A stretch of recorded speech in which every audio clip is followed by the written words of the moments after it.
What is up, everybody? Welcome back to another episode of the Bootleg Football Podcast, coming to you on a nice and cozy Tuesday night on a beautiful October evening. I'm feeling great. I'm a sucker for fall. Even though I live in California, I hate summer. I love it when the air starts cooling down. EJ, you've been in the Pacific Northwest, so you've had this kind of nice chill for a while, but I finally got it here down in SoCal, and I'm so happy. And I'm so happy that we had a great week 6 of football. There were several really damn good games. We'll talk about all of them this week. And yes, we will talk about some of the, let's just say, disappointing blowouts. Cowboys fans, you might want to avert your eyes for this one. It wasn't pretty for you, but we'll get into all that in today's show. First things first, though, EJ, how you doing and what are you drinking? I'm fine. Fall is treating me pretty well. A little bit cooler and drippier up here than it is down there. I was watching the pregame show from California and thinking, yeah, it's pretty nice to stand outside in the sunshine and the breeze. It's a little bit cooler for you. Yeah, it's drippy and foggy up here, but that's okay. The leaves are down. We are playing football. We are getting to talk about football. We didn't even think that was necessarily going to happen, so I am fantastic. And in the spirit of things, although the brewery is down by you, this is Stone Brewing out of San Diego. It is a fall-themed beer. It is called the Enjoy by 103120 IPA. Has a big picture of a jack-o'-lantern on it. It is a 12-ounce can, and it is 9.4% by volume, so it's a little bit on the scary side. But I saved it for the pod, and I'm excited about it. And of course, we will have our shots of the week in just a second. But what are you drinking besides our shots of the week? So I'm a rather basic Californian this week. I got my Red Trolley Ale, one of my favorite beers. I've had it on the pod before. You can't go wrong with it. So good. No, it's the gold standard for red ales. Every time I have a red ale, I compare it to Red Trolley. I don't know about you. I mean, you're more of a beer guy than me, but to me, it's perfection. Red Trolley is very good, but if you come to the Northwest, I will introduce you to Silver City, which is a brewery right over in Bremerton, Washington. Paulsbo officially, but Ridgetop Red Ale, which is one of my all-time favorites, especially if you can find it on tap. It's good in the cans, but off tap, Ridgetop Red Ale will give Red Trolley a run for its money. But Red Trolley, very drinkable. Excellent stuff.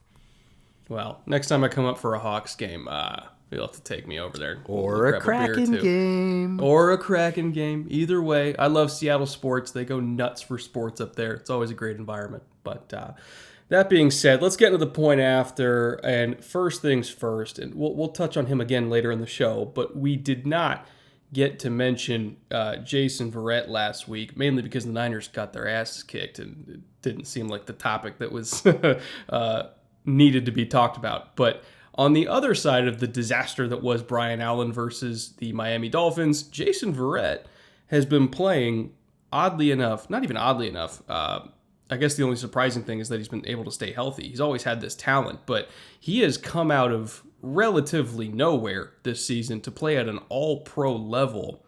And I want to read you off a stat, EJ, because it's one of the most mind-blowing things that I've seen this season.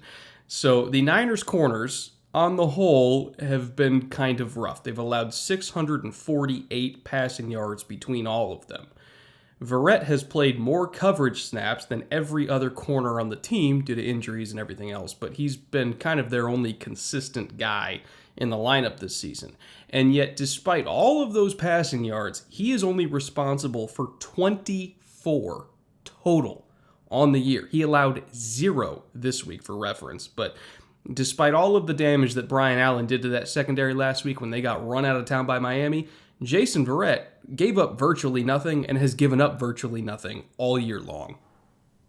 He's one of my favorite players. I loved him coming out in college, was really excited to see him get drafted. The only reason he got drafted where he did was his height. He's 5'9"-ish. And look, there have been very talented, shorter corners in the NFL before. Antoine Winfield Sr. comes to mind. Really feisty guys that play with a very physical edge, and Verrett is right in that mold, and he got hurt. And then he got hurt again. and then he flashed, and then he got hurt again. And it was so disheartening because he is a tremendous player. Yeah, absolutely. It's like something you can almost set your watch by. So I haven't wanted to bring it up because I haven't wanted to jinx him, and I might not be superstitious, but I am stitious.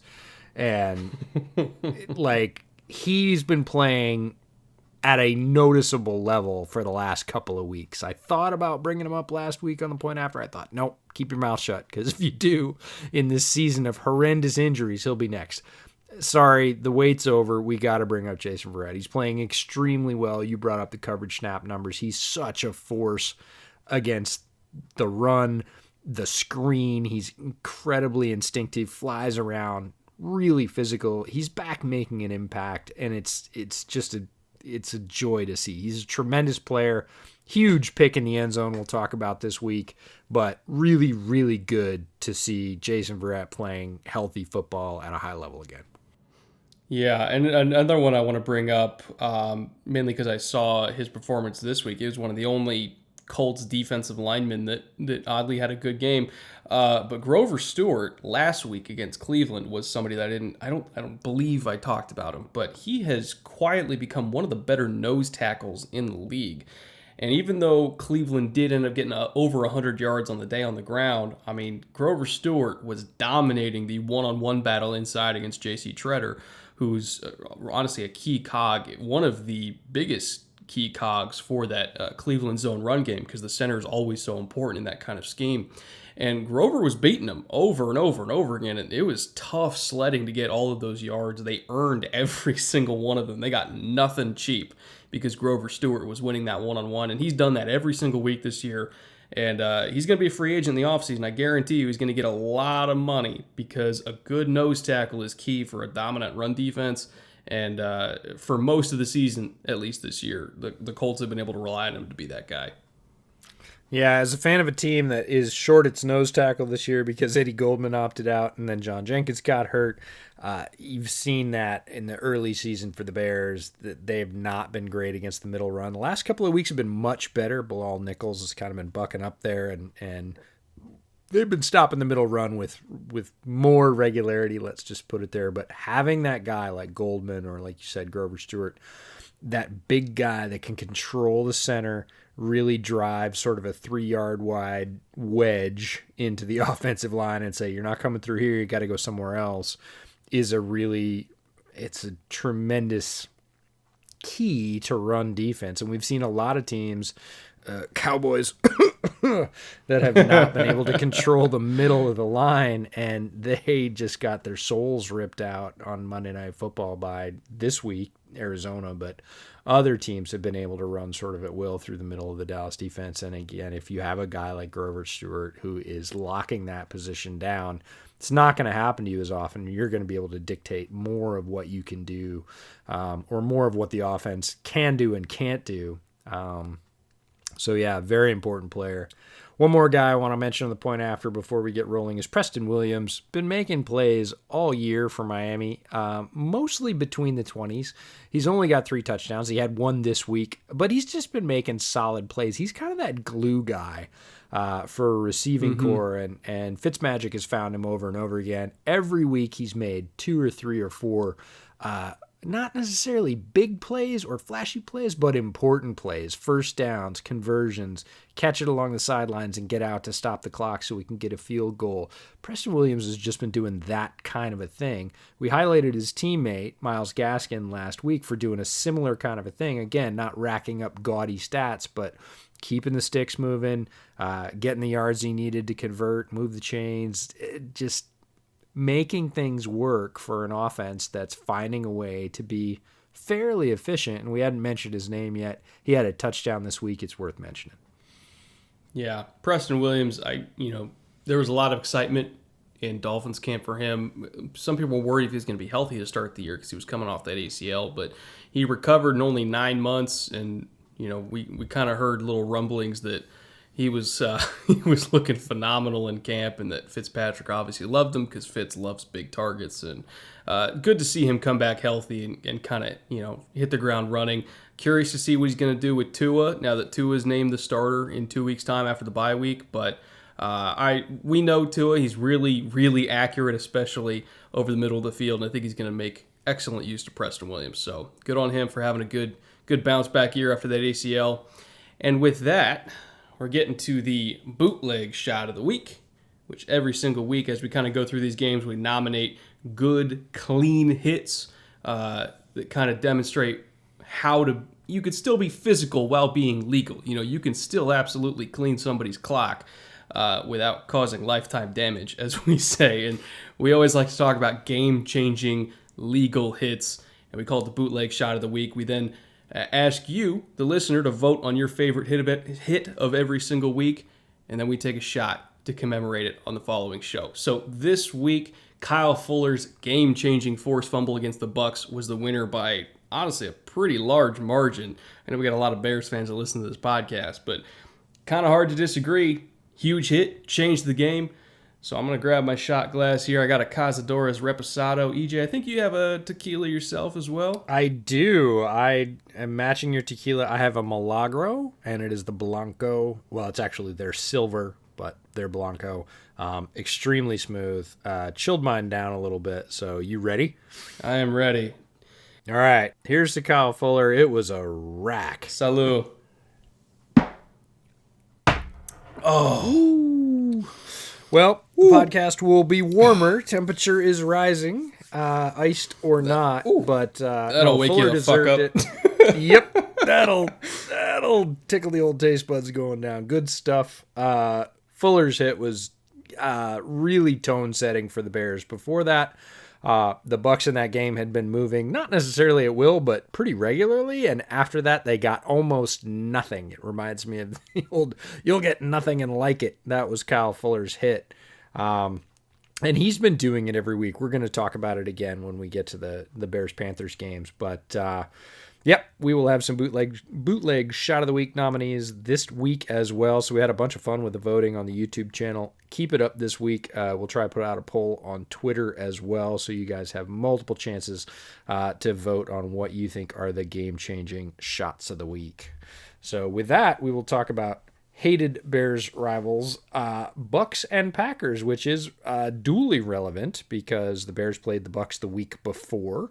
The NFC North is playing the NFC South this year as their divisional regular opponents, if you want to call it that. And this was a pretty interesting game. What'd you see in Bucs Packers that caught your eye? So I spent my entire Tuesday, we're recording this on a Tuesday, charting every single Packers offensive snap before they pulled Aaron Rodgers out in kind of the final half of the fourth quarter when the game was over. But every play that Rodgers was on the field, I charted for the Packers, down, distance, personnel grouping, formation, notes on the play, coverages, all that kind of stuff. Because I wanted to see what happened. Like, not just, okay, yeah, the Packers offense had a bad day, but I wanted to see why did they have a bad day. And as I was charting and, kind of finding patterns in the notes and everything like that, I do want to say this is not Aaron Rodgers' best game, but it also was not his worst. There were a lot of miscommunications or just plain drops from his receivers.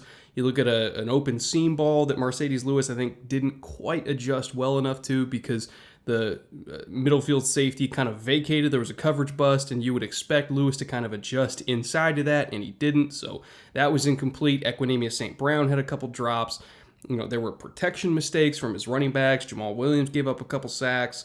And of course, the Bucs defense is just flat out really good. So I don't necessarily think this was, spelling doom and gloom for Aaron Rodgers or anything like that. I don't consider the Packers to be frauds from, their hot start in September. Like this, sometimes this just happens. You run into a buzzsaw. They have a good game plan. You're not quite as sharp as you need to be. Next thing you know, you're down by 28 points. And I do want to say hats off to Todd Bowles for his game plan in this game because it was magnificent. They knew that Green Bay really liked to lean on two-back sets. They do it more than anybody else. They specifically throw more passes out of two-back sets than anyone else in the league by a huge margin. Mainly, in my opinion, I think they kind of do that because their receiving core is a little bit limited. Devontae Adams obviously has been kind of banged up this year, but even when Devontae's on the field, they have Allen Lazard and kind of nobody else. Tanyan contributes here and there, but it's not exactly a super dangerous set of weapons. So I think they go into the two-back sets to kind of scheme guys open, create space with the RPO game, the screen game, all that kind of stuff. It's Matt LaFleur's way of compensating for the talent that he has on the field. And so Todd Bowles knew going into this game that they run more two-back sets than everybody else. They throw out a two-back sets more than anybody else. And in weeks 1 through 5, get this, so they had 56 dropbacks, the Green Bay offense did, out of two-back sets.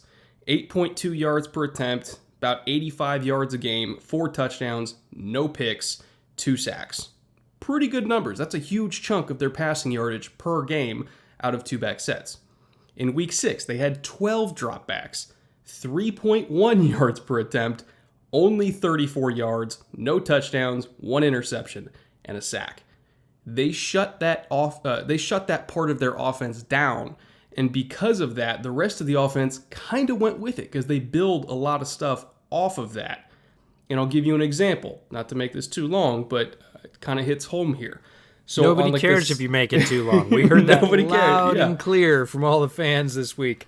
We had occasionally mentioned that we thought the podcasts were getting a little bit long, and we heard, I got to say, in like shutout fashion, in resounding fashion on every channel, YouTube, Twitter, Apple Podcast comments, nobody said, you're right. You guys just talk a lot and it's way too long. Like, nobody said that. Like, I would say 50 plus people in one form or another said, I don't have any problem with it being long. Like, make it long. That's what we're here for. So, expound.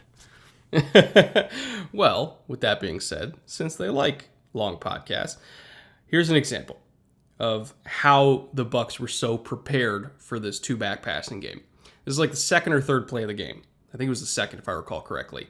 And they went out there in their two-back look, as they do on 2nd and 10 quite a bit. They use two-back on 2nd and 10 to kind of just get cheap yards. Like I said, RPOs, screens, all that kind of stuff. They just want to get cheap yards on 2nd and 10 to set up manageable third downs. They do it all the time.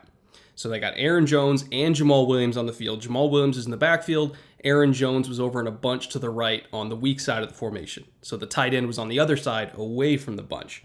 And this is kind of a formation they like to run RPOs out of a lot, where you have an outside zone run going one way to the strong side, and then that's where the tight end is lined up. And then on the backside where the bunch is, they'll have like a screen, like an option to throw a screen if the offense has numbers to throw the screen, meaning they have as many blockers out in front of it as they do against defenders. So if they're outnumbered against the screen, if it's like, 4-on-3, if there's like a box technique and they got 4 defensive backs over the bunch, they won't throw the screen. They'll just let it run, and they'll use the numbers advantage on the run game. So as it would happen, Carlton Davis is the only defender playing the point over the screen. It's one guy against 2. So they had numbers to throw that. And you could see Davis, before the ball's even snapped, like he knows, like they're throwing a screen right at me. And so he splits the block as the ball is snapped. Like he knows it's coming. And he beats both of them, splits it, breaks up the pass, damn near picks it off.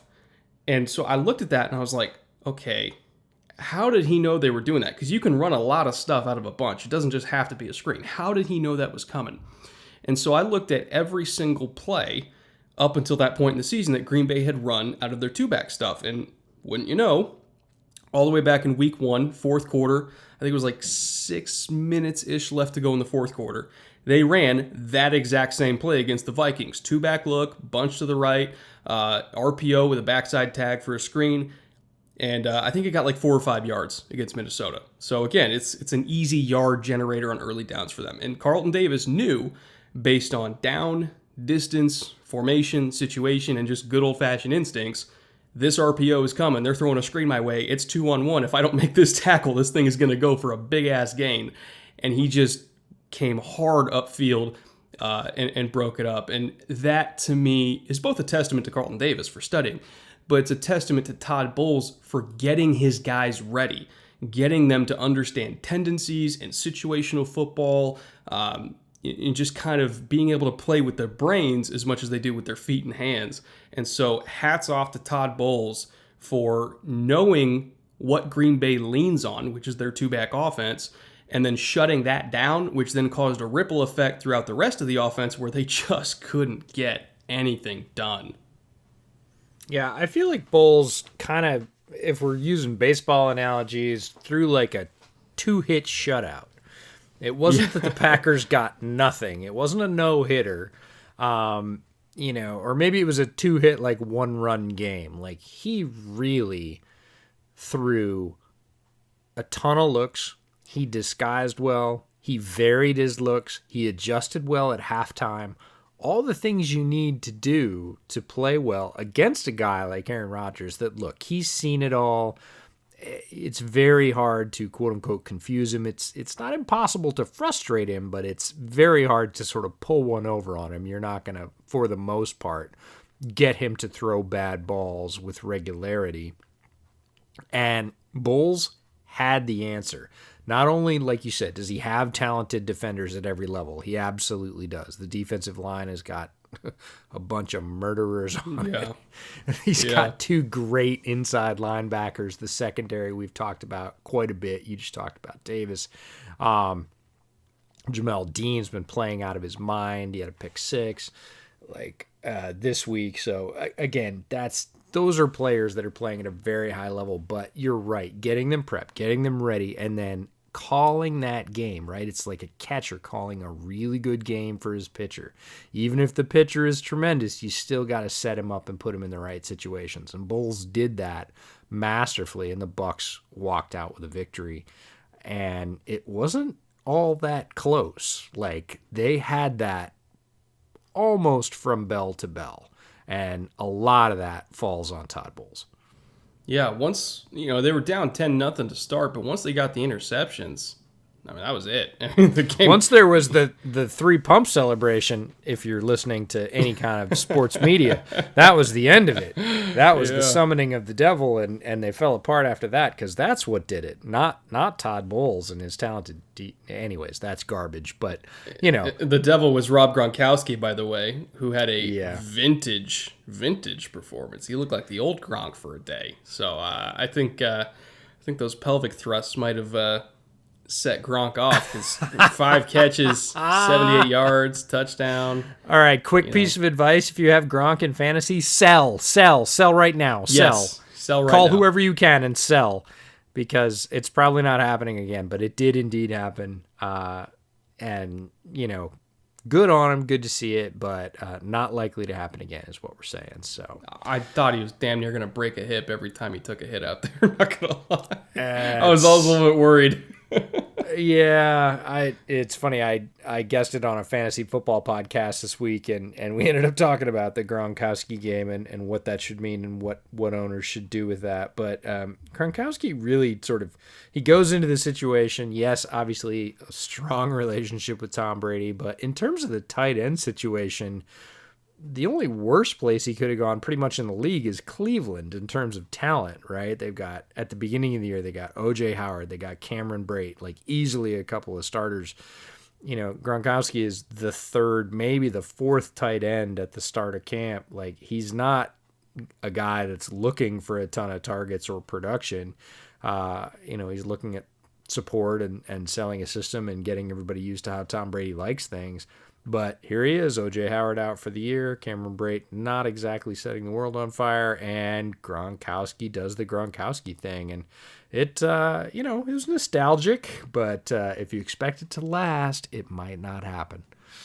Yeah, he'll still block his ass off, but receiving days like this one might be few and far between, unless he's got some deer antler spray and we don't know about it, but... We'll see. The cream or the clear, which one? I'm not sure. But no, we should talk Texans-Titans, because this was a heck of a game. It involved your team, but it was a heck of a game. Went to overtime, which is maybe more than you could have hoped for at the outset. I'm not exactly sure. But as soon as they won the coin toss, we knew what was going to happen, though. Maybe, but the NFL's even a weird place. Deshaun knew. If you saw Deshaun's reaction when they lost the coin toss, he just went like, "Oh God, Jesus Christ, why now?"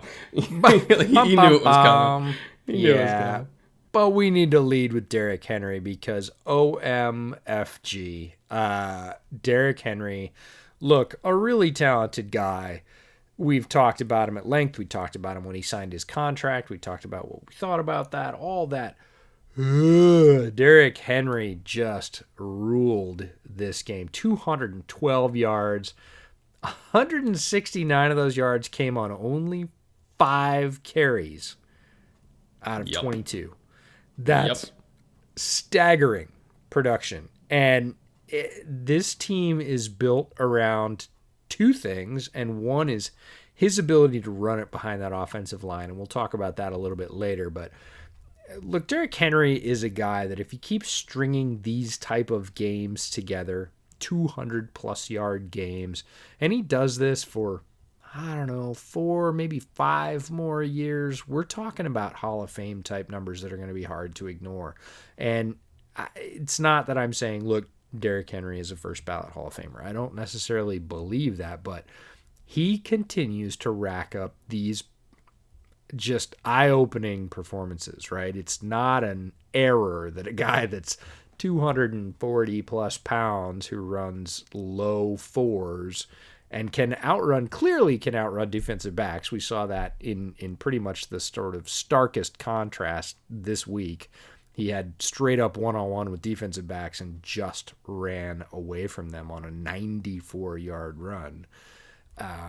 Derrick Henry was, I'm not going to say the difference in this game, but he was the major factor driving Tennessee forward. And see, what's crazy about him is he's had so much mileage, not just like in the pros, but in college too. Mm-hmm. And he's still, like, when he's in the open field, he's still the fastest guy on the field. You look at Zeke Elliott, I'm not saying Zeke is slow, but he's clearly not as quick as he was early in his career, like, 2016, 2017, when he was just, setting the world on fire.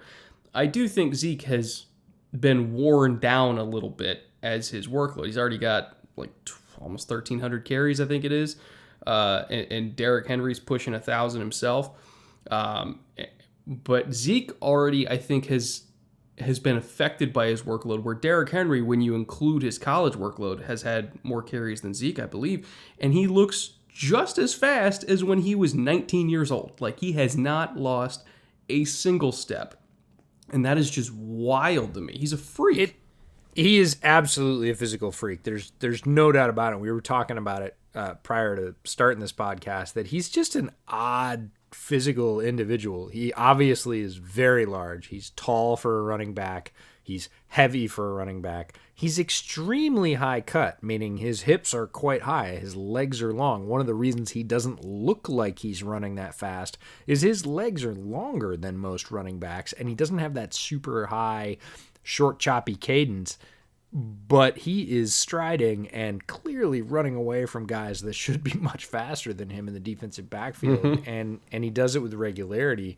Robert Mays brought up a really good point from The Athletic this week, saying Raheem Mostert is jarring because running backs typically aren't really that fast. There are a few that are really fast, and it just looks different when you see them. And Raheem Mostert is a jet when he gets that crease in San Francisco's run game, typically on those sort of outside zones, takes a cut, and whoa, he just accelerated past 2 or 3 guys. It looks, that's what Robert was saying, is that it looks different. Henry looks different in the fact that here's this massive guy with these long legs that doesn't look like he's striding that fast, but yet you look back, and on that 94-yard run, he was somewhat even with the defensive backs, and then he just literally ran away from them. Like, they just dropped back about 5 yards in about the next 15 yards. And it was clear that, oh, that's the fastest guy right there. That huge guy. That's the fastest guy. And that's just staggering. So Derrick Henry is, I don't want to say he's one of a kind, but he's damn near close in the NFL right now. You've got guys like A.J. Dillon who are very large and quite fast, but not that many guys with that physical proportion still have that, like, oh my God, speed. And Henry showed it multiple times during this game. Yeah. The Texans' pass rush, which was once vaunted, that's my language, is struggling, especially Emphasis in the red on zone. the word once.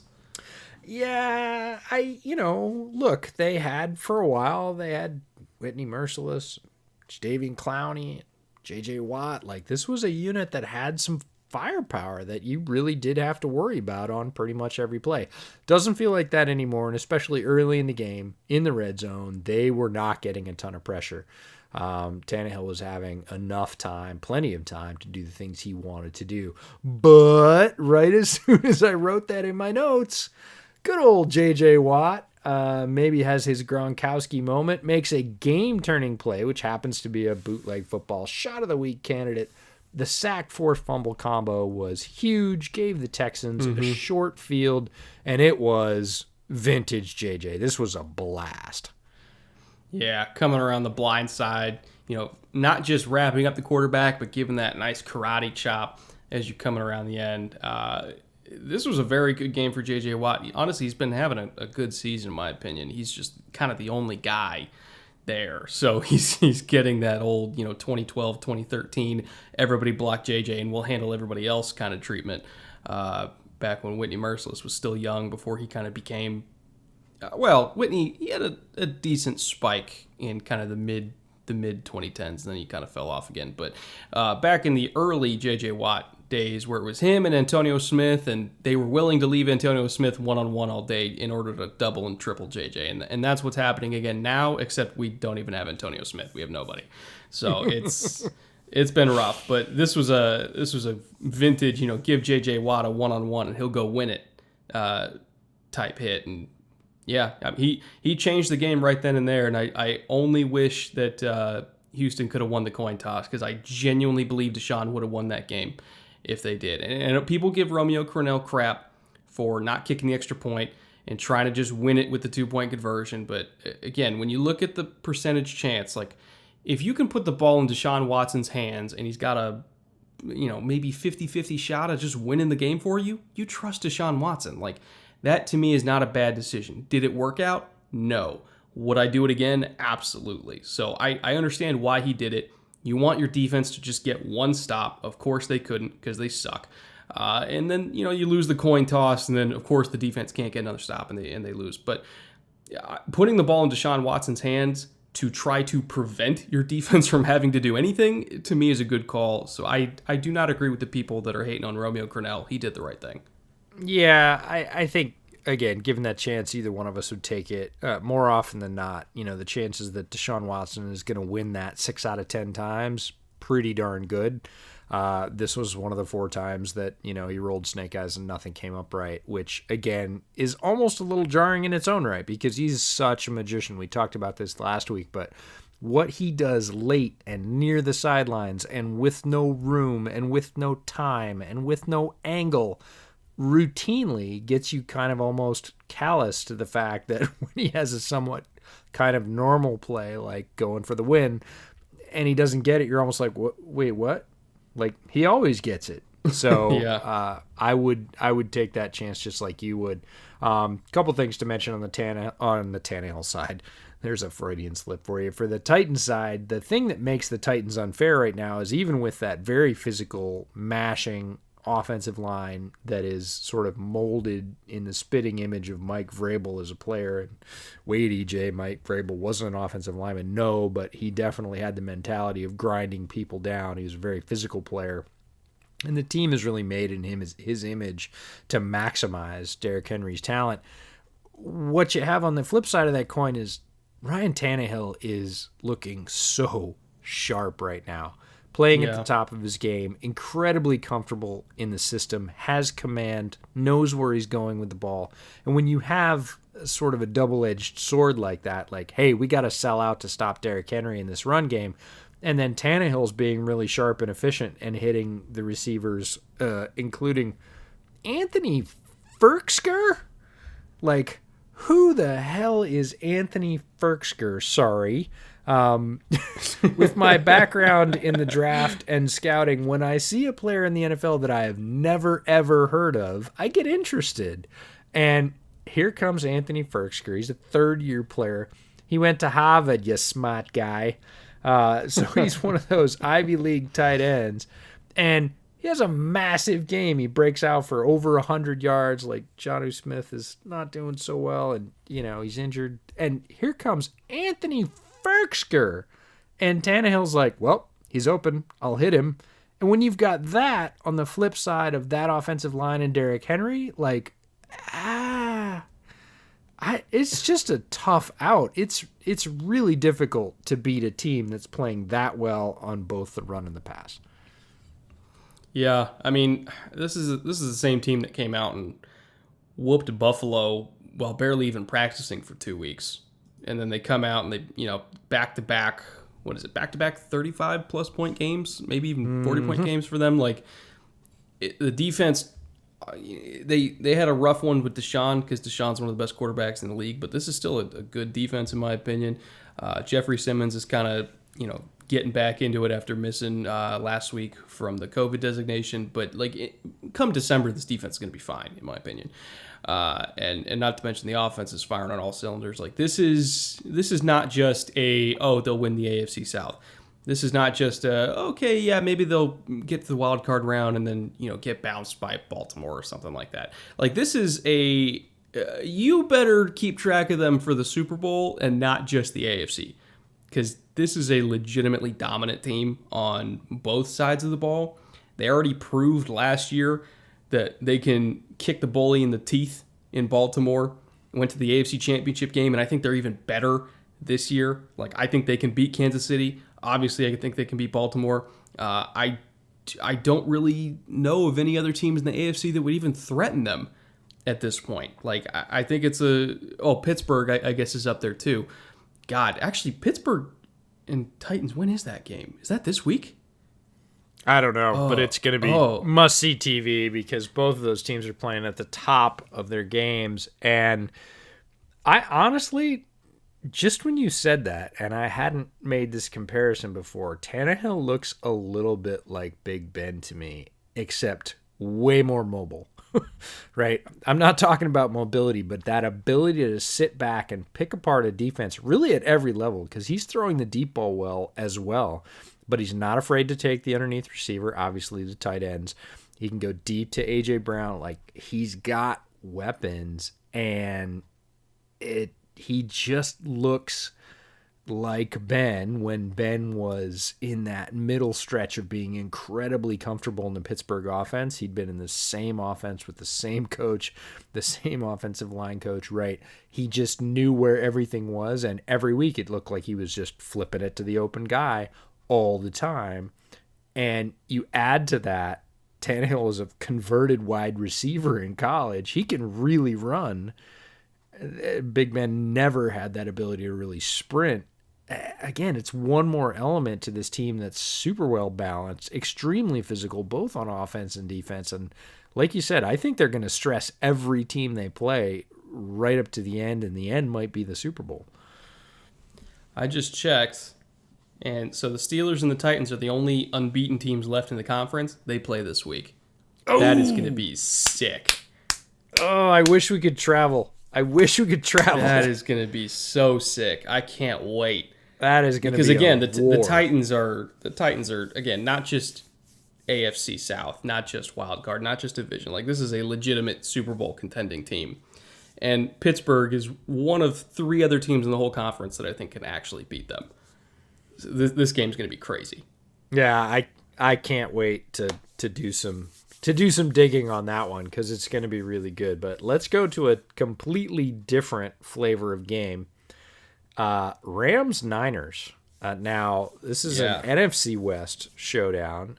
2 high-powered offenses that do it in very different ways. But it's funny, their coaches know each other and revealed this week that they don't often talk because they're afraid that they will share too much with the other coach because all they can do is talk about football, which doesn't surprise me at all between McVay and Shanahan. These are 2 guys that are extremely immersed in their professional cultures.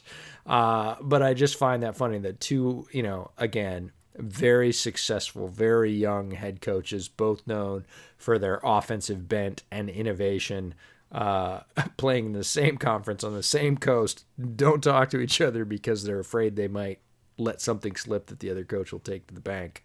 So fascinating setup, but I want to start with Deebo Samuel as a runner because he is back to being healthy enough to run, and they are running him, and he is a weapon. We started to see that last year as a real dual threat, and these guys are cropping up around the league. We saw Curtis Samuel before his knee injury had an almost equal number of carries and receptions, and was really starting to be used by that New Carolina staff in a sort of much more effective and balanced role. Brandon Ayuk, who's another rookie for the 49ers, we knew is one of those guys, just get the ball in his hands. Down in Jacksonville, they've got Laviska Shenault, who we look at as a receiver and say, hey, he may be limited as a down the field receiver, but again, get the ball in his hands any way you can. Let him run it. He's powerful. He's explosive. And offensive coordinators, I don't know, it just seems like around the league, they're much more willing to put the ball into the hands of a wide receiver on a run this year than any time I can remember in the recent past. What do you think about that? I think it's one more way, and we always like to talk about how, like, the college game kind of influences the pro game, and for a long time we saw the college game kind of emphasize attacking space, outflanking defenses, all that kind of stuff, like not just working in between the numbers, but working outside the numbers too, especially with the quick game. And I think a lot of these wide receiver runs and the tap pass sweeps and all that kind of stuff, the motion at the snap, that to me is one more way for offenses to attack space laterally, without it just being bubble screens and that kind of stuff. Like, this is a way to get a fast guy in space moving at the snap, so he's already at full speed as the play is starting, so he can outflank a defense, just get that extra little juice he needs to get the edge, while also using the threat of that as misdirection so that you can attack in between the numbers. You can try to, pull these linebackers apart, kind of create seams in the run game, or influence zone defenders to move out of the way, throw a slant behind it if you're trying to get a guy to move out of the middle of the field. So it's not just a way to attack space, but it's a way to create space for more traditional modes of attack, I guess you could say. The inside zone run game, duo, the quick game over the middle, all that kind of stuff that, West Coast offenses are known for. This is just a way to make it work more efficiently. And it's not just West Coast teams that are doing it. It's Andy Reid, who I like to say is running the spread coast out there, because he's kind of hybridized what he does with the spread passing game and things that Pat Mahomes likes, which if it was Pat Mahomes' idea, he would just run 4 verts every play because he loves that. But they do it with Tyreek, and the big thing I'm seeing is like running fake counters where you've got like a lead blocker pulling and then they stop in the middle of the play and turn around and go the other way. We've seen the Niners do it, we've seen the Rams do it, we've seen the Steelers do it. Like, everybody's kind of running that fake counter after Kyle Shanahan ran it against the Giants. So it's been fascinating to watch this copycat league use receivers in new ways, attack space in new ways, and just really lean hard into motion and misdirection. Yeah, there's so much of it, and you see more and more of it, and you see the same things sort of propagating week after week. One of the things is that tap pass that you mentioned. We saw 2 teams score on it this week. We've seen multiple teams score on it in previous weeks. So much motion at the snap to, again, influence people. And if you've seen anything early in the season, you've seen that if you generally have almost any linebacker in the league, short of maybe Isaiah Simmons, trying to cover those folks, forget it. You get a fast player with motion and a head of steam at the snap, and you have a linebacker who is set, trying to run laterally with that guy to the edge, or wait, they handed it off to the back, he's coming through the middle. Like, you just put those players under such tremendous stress in terms of decision making at the snap. If you can get them to stall for that half second, you've already won. And offenses are doing everything in their power to throw multiple reads at those guys and go make a choice in a literally a split second. And it's working. We're seeing offenses being tremendously creative and prolific. And if you want to call it copycat, yeah, absolutely, it's a copycat league. We're seeing more and more of it every week.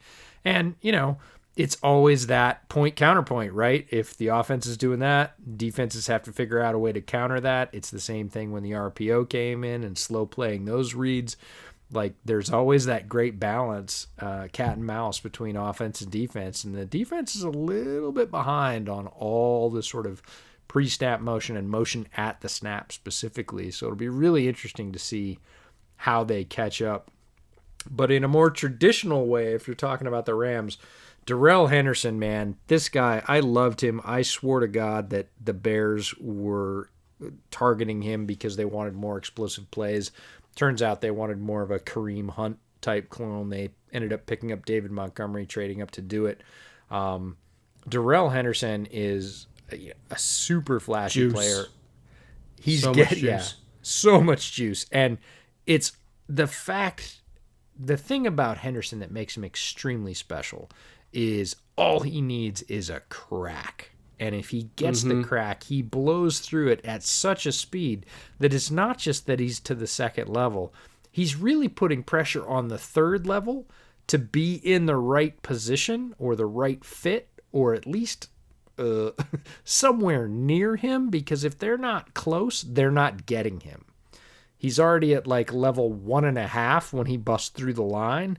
And if you're not close, you're not going to lay a hand on him. His speed puts so much pressure on the second and third levels of the defense that you can't be cheating out to the boundary on that tight end that's going on the cut. And you can bet that McVay is scheming up Tyler Higbee to run you over there, right? And if you follow him, you're not catching Darrell Henderson as he blasts through in the middle.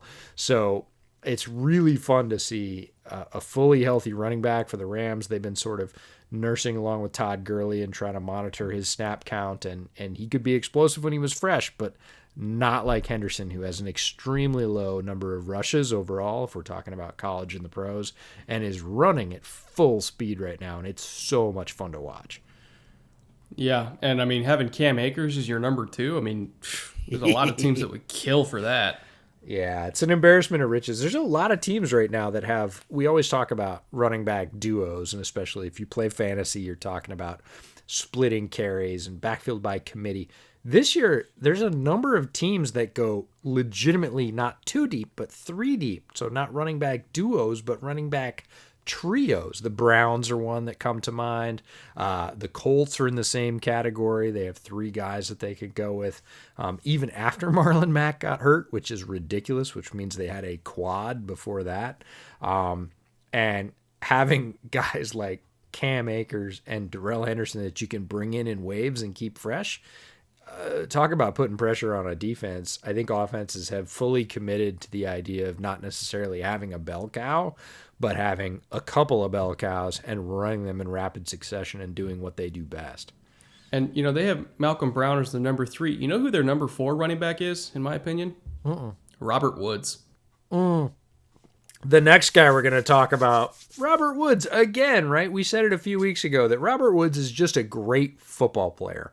He makes great football plays every week, and whether that's running it on a jet sweep, making a tough little cut in the end zone, hanging on through a hit, Robert Woods is somewhat underrated. We started talking about him right after the Bills game, which we called kind of the Robert Woods revenge game, because obviously that's where he started his professional career. If you were smart, you were listening to that. He did it again this week, ended up coming up with a big touchdown for the Rams. Robert Woods is just a really, really solid football player. And I don't know whether it's his name is plain or maybe people didn't like him coming out of college. I don't know what it is, but Robert Woods just does not get any play in that sort of top 10 to 15 wide receiver category in the NFL. And if you look at the way he produces in Sean McVay's offense, that's a little bit surprising.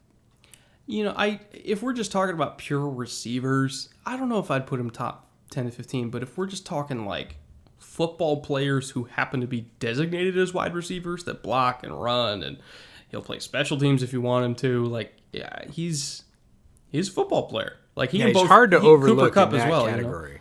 Yeah, this comes down to like the scorers versus shooters analogy that DJ and Bucky make on Path to the Draft, which is tremendous podcast. If you're not listening to that, you probably should be.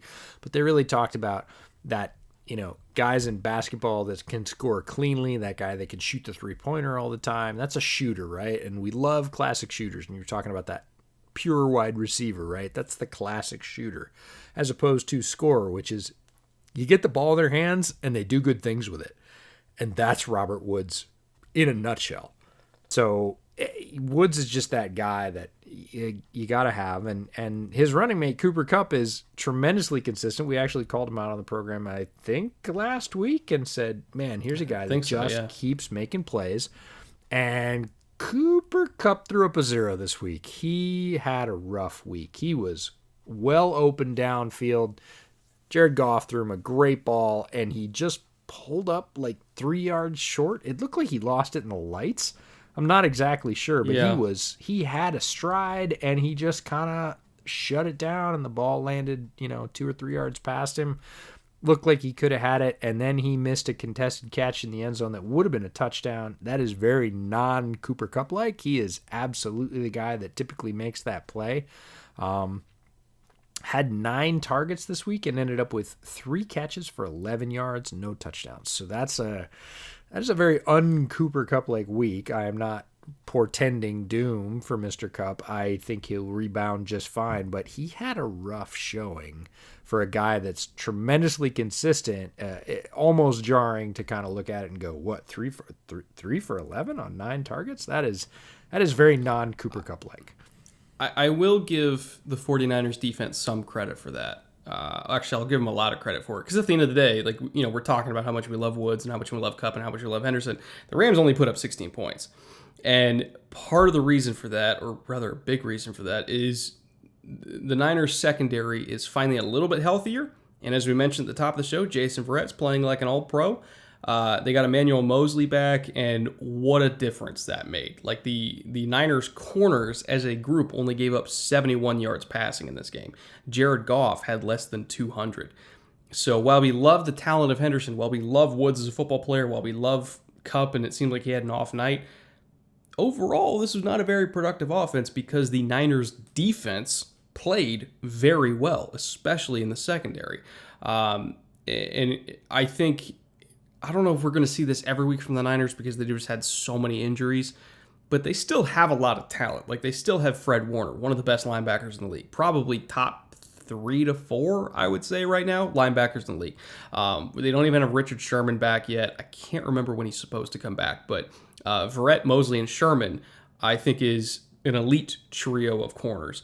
They have some talent at safety. Jimmy, when he's healthy, I think is a good quarterback. Not a great one, but at least a good one. And Kittle, obviously, is arguably the best tight end in the game. So there's still a lot of elite players and elite units on this team. They can still do a lot of damage, and I consider the Rams to be an excellent football team with a lot of talent, as we've talked about a lot so far. And they kicked their ass. So good ups, or big ups to the Niners for having a bounce back week. Probably because Brian Allen wasn't on the field. That probably helped a lot. But also, it's a good reminder for the people at home. The Niners are a damn good football team, and they're not going anywhere, even though they're 3-3. Like, they are not going anywhere. Nah, I wouldn't bet against them. They're tremendously well coached, and like you said, they find ways to manufacture plays, whether it's on offense or defense, in different ways, different personnel, different matchups. They are elite at that as a team. And one of the ways that you know that is like the running back position. Way back before the draft, we said, there's these guys that would be good fits for San Francisco because they run a very particular run game. They're looking for, this takes me back to Liam Neeson and Taken, right? I have a very particular set of skills, right? They're looking for a very particular set of, characteristics in their running backs. And JaMychal Hasty was one of the guys we said, man, if he ended up with Shanahan, he would just kill. Ends up being a UDFA, going to San Francisco, gets in the game this week, and looks exactly the part, right? He's that one-cut slashing back that fits damn near perfectly in a Shanahan run system. Would have worked very well in Arizona as well under Cliff Kingsbury. And, the Niners are like, no problem. We lose Matt Breida. Fine. We'll get 2 undrafted free agents and replace you, for no money. And again, they're just going to reload week after week at different positions. If it's not Deebo Samuel, it's going to be Brandon Ayuk. If it's not Kittle, they're going to find something else not as good as Kittle, but because nothing's as good as Kittle at tight end in the league right now. But Shanahan's not going to give up, and this team's not going to go away. Yeah, and weirdly enough, JaMychal Hasty, despite all the running backs we really love, he's the only one that averaged more than 4 yards per carry against this Rams front, which is obviously with Aaron Donald's very good front seven. Hasty's the only one that even had a respectable-ish kind of game. Like Mostert was mostly bottled up. I don't even think, let's see, yeah, his long was 15, but other than that, he pretty much shut down for the night. He finished with like 3.8 per carry and 15. That one 15-yard run was kind of all he really had to speak of for the night. But Hasty, he grinded it out. I think I don't know if he'll end up getting more looks over McKinnon as we go forward, but just from what we saw at Baylor and just how we know he fits the system, if you're a fantasy player and he's available on waivers and you have room to spare to stash, I would probably do that because I don't think we've seen the last of JaMychal Hasty. No, not at all. His talents fit that system very, very well, and he's just going to, again, grow into sort of understanding how that line works and how the offense works. The line's going to do the same for him. Every running back's a little bit different. They all have their own sort of ways that they like things blocked and the things that they're able to take advantage of more than other running backs. And San Francisco's just starting to figure that out with JaMychal Hasty. So, yeah, a great guy to sort of grab if you've got space because his production will come in bunches. He's not going to win you the league every week, but he is going to have that pop-off game, mark our words, where he cracks 100 and maybe comes up with 2 scores because he's got a lot of gas when he gets in the open field. He is fast in a straight line. 100%. And with that, I think it's time to move on to the Week 6 Blitz. I heard an alternate name for the Blitz this week from one of our listeners that made me laugh out loud. You want to hear it? The Week 6 separate podcast entirely because it's so fucking long. Close. He used a historical reference from World War II. He called it the Week 6 Bataan Death March. He did do it tongue-in-cheek. But yes, we realize the Blitz has taken a long time, so we're going to cut it down a little bit this week. But you guys have also said that you appreciate long podcasts, so we won't spare the horses in this one. So I'm going to start it off with Bears-Panthers. Bears D started off hot, just missing a safety, and then getting a deflection by Jalen Johnson, the rookie that created a pick. Ended up Gibson got the pick. That really sort of set the tone early on for the Bears. Jalen Johnson also had another big play forcing a fumble. Good shot on Mike Davis. Hit the ball almost cleanly and dislodged it, so doesn't end up as a bootleg shot of the week, but could. And Jalen Johnson, again, playing at an extremely high level for a rookie corner. Robbie Anderson, a guy we've talked about several times as, those 80s football posters, Brett? The really over-the-top ones. The super campy ones? Yeah, the super campy ones. I want one super bad of Robbie Anderson dressed like, wait for it, Snake Plissken. Who? I'm showing my age here, I know, but... Escape from New York. Oh, okay. It's perfect. Why? What? Robbie Anderson Why him? Leaves Adam Gase and has a career season. Come on, Robbie Anderson. I feel stupid. It's okay. You can feel stupid. I want that poster on my wall. And yes, see, here's I'm 12. the thing: we can do that for Tannehill. We can do that for Anderson. We can do that for probably Le'Veon Bell. There's so many, but Robbie Anderson actually did come from New York. So, anyways, I want the poster. But Robbie Anderson, another couple of huge catches, including a diving beauty down the sidelines. If you were a fan of receiver play, you've probably already seen that one. But Robbie continues to deliver in Carolina.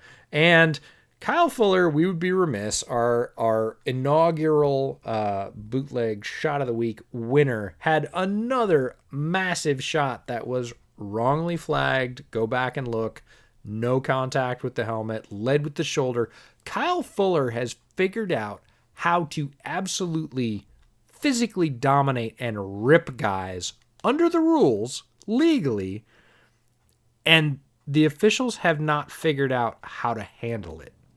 They see this massive shot and they go, oh, geez, that's got to be illegal, and they throw the flag because they're not used to seeing that level of physicality from a cornerback or that level of contact. And Kyle Fuller is playing well within the rules, but people are literally not throwing to his side because he is lighting guys up. He is really physically hurting people within the rules, and the NFL is just really quite not sure how to handle that. So we're kind of debating whether or not Fuller's shot, although it got flagged in the Panthers game, is eligible. So look for that in the poll. It might pop up, but Kyle Fuller playing at really an all-pro level at cornerback right now. I'll just say this. A lot of people talk about corners making business decisions when it comes to tackling. Kyle Fuller's business is destroying rib cages because that seems to be what he does at least once a week. He knows where he can aim. He knows that's the safe spot.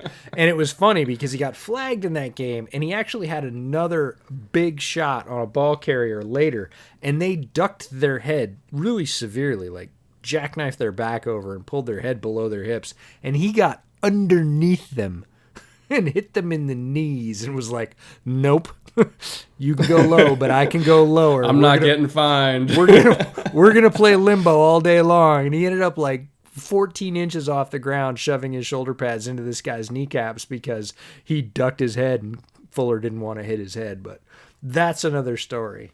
Quick question for you before I move on to mine, just because I love Kyle Fuller. It's one of my favorite Bears.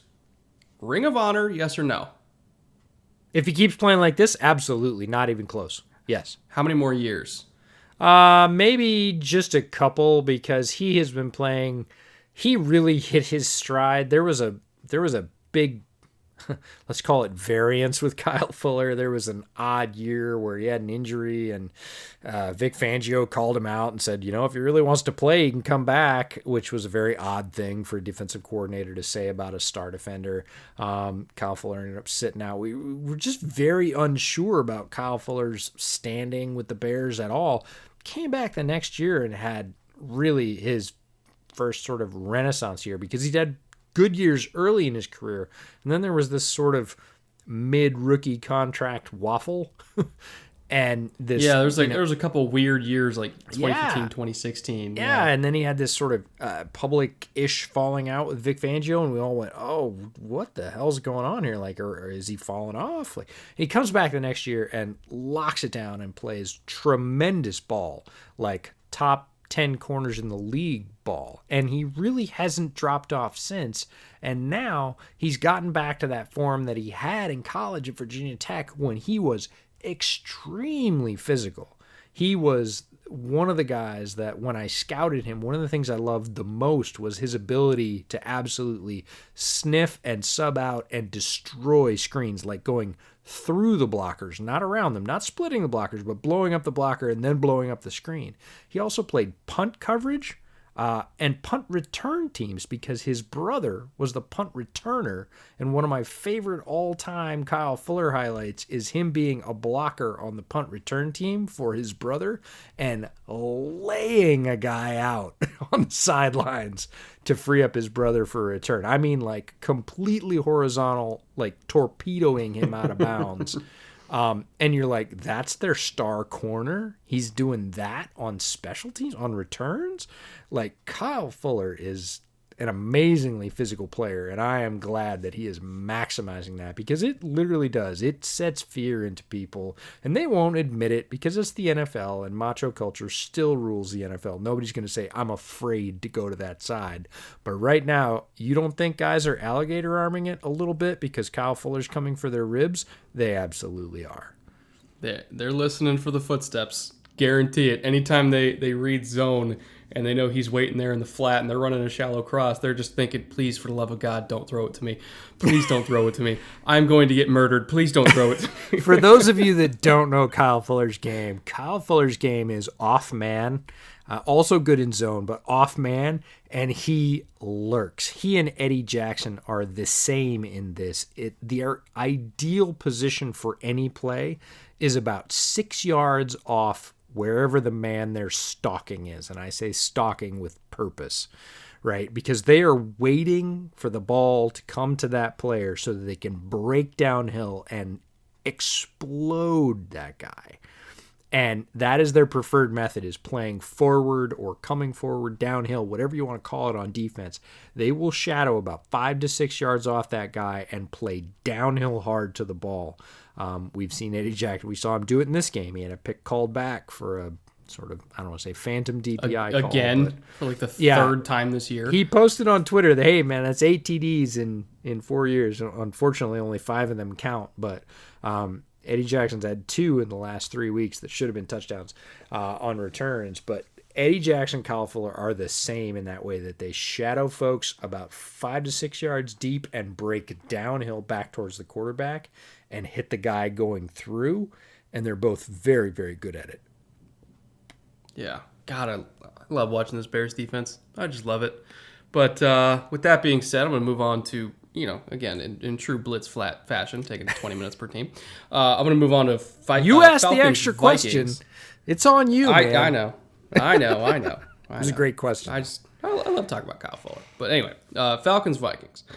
Kirk Cousins, he pulled a Kirk Cousins. He had a really rough game, threw some horrendous interceptions. And when you got the Falcons with Julio back healthy and you're giving them free possessions, I know it's Atlanta, but this team still has a ton of firepower on offense. They still have a former MVP at quarterback who I think, not even like an outside shot at the Hall of Fame, I'm pretty sure Matt Ryan's going to end up in the Hall of Fame. I don't know if it'll be first ballot, but I'm pretty sure he's going to end up in the Hall of Fame, because if Eli's there, Matt Ryan should be there, in my opinion. He's just a better quarterback than Eli ever was. But Matt Ryan's still a great quarterback, still a ton of weapons. And if you're just giving them free possessions, yeah, you're going to get boat raced. And whether or not they had Dalvin Cook, I don't think this game was winnable as long as Kirk was throwing picks like that. So it was a rough game to watch. Pretty much. He threw 3 in the first half. I mean, yeah, when you throw 3 straight up in the first half, and yeah, I know his arm got hit on the third one. I get it, but literally he threw one before they were done announcing the lineups. Like, and Atlanta, like you said, boat raced him. Turned that around, threw a quick one to Julio. Ryan throws a dart. They're up 7-0. Like, that just sets a team on a certain course for a day. And the fact that you back it up with 2 more interceptions in the first half after that first really ugly one, you don't right the ship. You just kind of double and then triple down. Look, as an NFC North fan, love to see it, but as if I was a Vikings fan, I would be hating this. And the worst part is, I know when I go to sleep at night and I close my eyes and I can't get away from it, Minnesota can't get out from under the Cousins contract. They fiscally cannot do it. It is like the $84 million anchor around their neck. They have to live with this. So when these games come up, they just have to plug their nose and turn their head and hope it gets better next week. I think this is part of the reason why they traded Diggs and swapped him out for Jefferson, because they knew it's like, we got to find money somewhere, because we can't get rid of Kirk. We just can't do it. And lucky for them, that swap seems to have worked out, because Justin Jefferson, my God, this is all-time special rookie season. Like, this is Odell 2014 caliber rookie season so far. He came into the year, keep in mind, as the number 3 behind Thielen and BC Johnson. You and I talked on this podcast multiple times saying that's not gonna last forever. Like we said, 6 weeks into the season, he's gonna start stealing snaps, and nope, it took about 2 weeks, and now he is 6 weeks into this thing, 5th in the league in receiving. I think he is officially the number 1 receiver for the Vikings. As much as we love Thielen, he's leading the league among receivers in touchdowns. Justin Jefferson is that dude, and he is a special, special football player. Yeah, Jefferson is exactly that. He is a special football player. He is, I don't want to say he's everything Diggs was, because Diggs has some experience on him, but Jefferson shows no signs of slowing down. He is going to blow his way past Thielen into the alpha role and stay there for some time. He is extremely talented, makes plays every week, had another couple of touchdowns this week. One was late, and you can argue that it was garbage time, but if you go back and look at the individual play by Jefferson, the effort, it was still a really good play regardless of how far his team was down. He is a guy that is a problem already, and 6 weeks into a guy's NFL career, that's something to say. That's not, I don't throw that up there lightly, but like giving Justin Jefferson as an offensive assignment to one of your corners is not something any of them should take lightly. I don't care how good they are, because he's going to test them. Yeah, I mean, he's, again, like we said, 6 weeks into his career, and he's not far behind John Ross's career yardage, who's been in the league for almost 4 seasons now. Yeah, no, he's a special player, and we're going to see a lot from him. I don't enjoy him being in the division, and eventually, if the Vikings find a way to move on from Kirk Cousins, whoever comes into that scenario is going to be extremely pleased that they have Justin Jefferson to throw to. 100%. What do you got for Lions Jags? Lions Jags, DeAndre Swift's week. We knew it was coming, and he showed up. He is splitting time, again, in a very talented backfield. They imported Adrian Peterson, and Adrian Peterson is still producing, had another touchdown in short yardage this year. Kerryon Johnson, who were both fans of a very strong runner, and then DeAndre Swift, the highly drafted rookie. So he's been kind of biding his time. This was the week. He averaged over 8 yards per carry, ended up with 2 scores, 100-plus yards on the day, and looked very good doing it. And again, like I said earlier in the podcast, sometimes offenses just take a while to figure out, or maybe coaching staffs just take a while to figure out what runners really like to do and how they're good at it, how you should serve it up, and how you should sequence it. And I think that was a little bit of the case. Everybody was just kind of getting used to the drill. DeAndre Swift was trying to understand how his linemen were going to block. He looked very much like the back he did at Georgia, which is explosive, very quick, stressing defenses, physical. He ended up with a touchdown up the middle as well, not just some long outside score with his speed. Doesn't offer a lot in the passing game quite yet, but that will come. Matt Stafford throws a pretty good screen ball, and DeAndre Swift is dangerous for those as well. I think this probably moves him up to number 1 in the order. They've seen why they drafted him. They've seen what he offers going forward, and the pop he can give their offense, the balance. He can give that kind of Stafford-Galladay connection on the ground. Great week for DeAndre Swift. Again, kind of a bummer as a Bears fan. Knew he was talented. Was hoping they wouldn't figure him out quite this soon, but they did. On the other side, Minshew just heaved up an INT early in the game, just a moonball. He also got strip sacked and lost it in the second quarter. Looks like a completely different player than he did in week 1. He's still a gamer. Ended up with a good scramble TD in the third, but that first week he looked so polished, on time, on target. A great movement in the pocket. I sung his praises. He's not playing like that right now, and Jacksonville's struggling because of it. One of our favorite players on the Lions side, Uruguay, the corner from Penn State, great deflection on the slant near the goal line to force a turnover on downs. Just a classic sort of slant technique if you want to go back and check it out. Very good corner. I know they drafted Jeff Okudah, and that got a lot of attention, but we were both kind of high on Uruguay, and he played great this week. Keenan Cole, another decent day for Jacksonville. We mentioned him earlier in the year on the podcast as a sort of strong supporting receiver for Jacksonville. Just keeps making big catches. A little bit like Preston Williams we mentioned at the top of the show. One of those guys that Minshew goes to in a pinch, and he came up big 3 or 4 times. Overall, Lions take a pretty good win. Jacksonville looks to be fading a little bit. James Robinson's success is dimmed as well. That defense doesn't quite seem to be hitting on all the cylinders it was before. So Jacksonville fading a little bit, Lions surging a little bit, and a big day for DeAndre Swift. Would you believe it if I told you that Amani Oruwariye had less target, even on same number of coverage snaps, less targets than Kyle Fuller, better passer rating allowed than Kyle Fuller, and over twice as many PBUs as Kyle Fuller. No touchdowns given up, obviously no picks, but as a cover defender, he leads Detroit in coverage snaps, meaning he's been on the field more than anybody else, and he's probably their best corner right now. and that's a testament to his talent, because I think he had kind of an up and down rookie year, but now in year 2, he's kind of the guy there until Okudah ends up kind of working out. Okudah's had a really rough start to his career. He's given up twice as many yards as Amani Oruwariye on fewer coverage snaps. Like he's really gotten picked on. But Oruwariye, for a 5th round pick, is playing like the 1st round talent that you and I thought he was. So to your point, he was so much better than a 5th round pick. I would have said 2nd at most. And again, that was just if he didn't continue to progress. But again, since Darius Slay left town, he's really taken up that mantle and said, no, this is my spot. I don't care who you drafted. And he's playing like that. He's a very physical corner. He plays with edge. He's technically very smart. If you go back and look at that goal line deflection he had this week, I hesitate to call any coverage perfect, but he was in a really, really, really good spot. There was almost no way to complete that ball, and he made the play. I don't want to say easily, but he made it look easy. Yeah, 100%.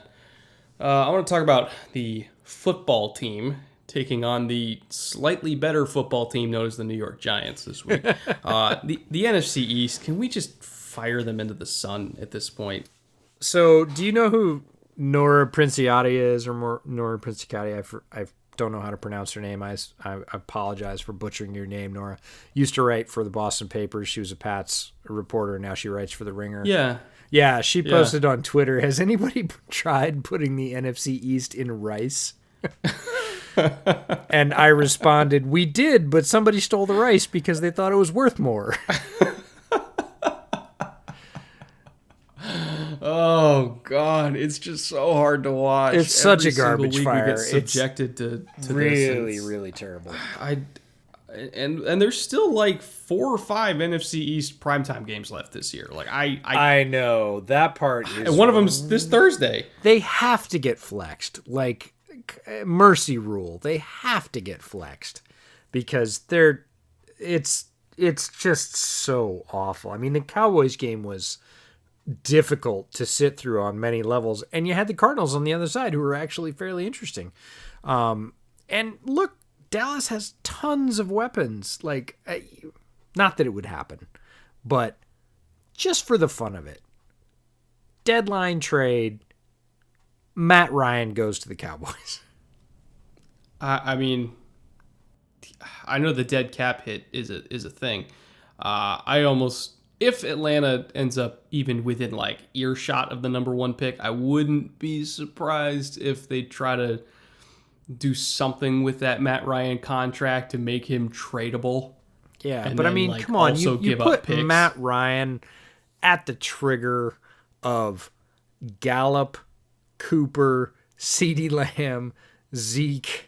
Like, I'm sorry, I'd buy tickets to that because you know they're going to put up some points. Their defense has been abysmal, but all of a sudden that would be interesting and or fun. I might tune in. And again, some of those primetime games for the NFC East might not be so horrible. But geez, as it sits right now, it's going to be a slog. Yeah, and Daniel Jones, we've talked about his problems over and over again, but I will say this, the dude can run.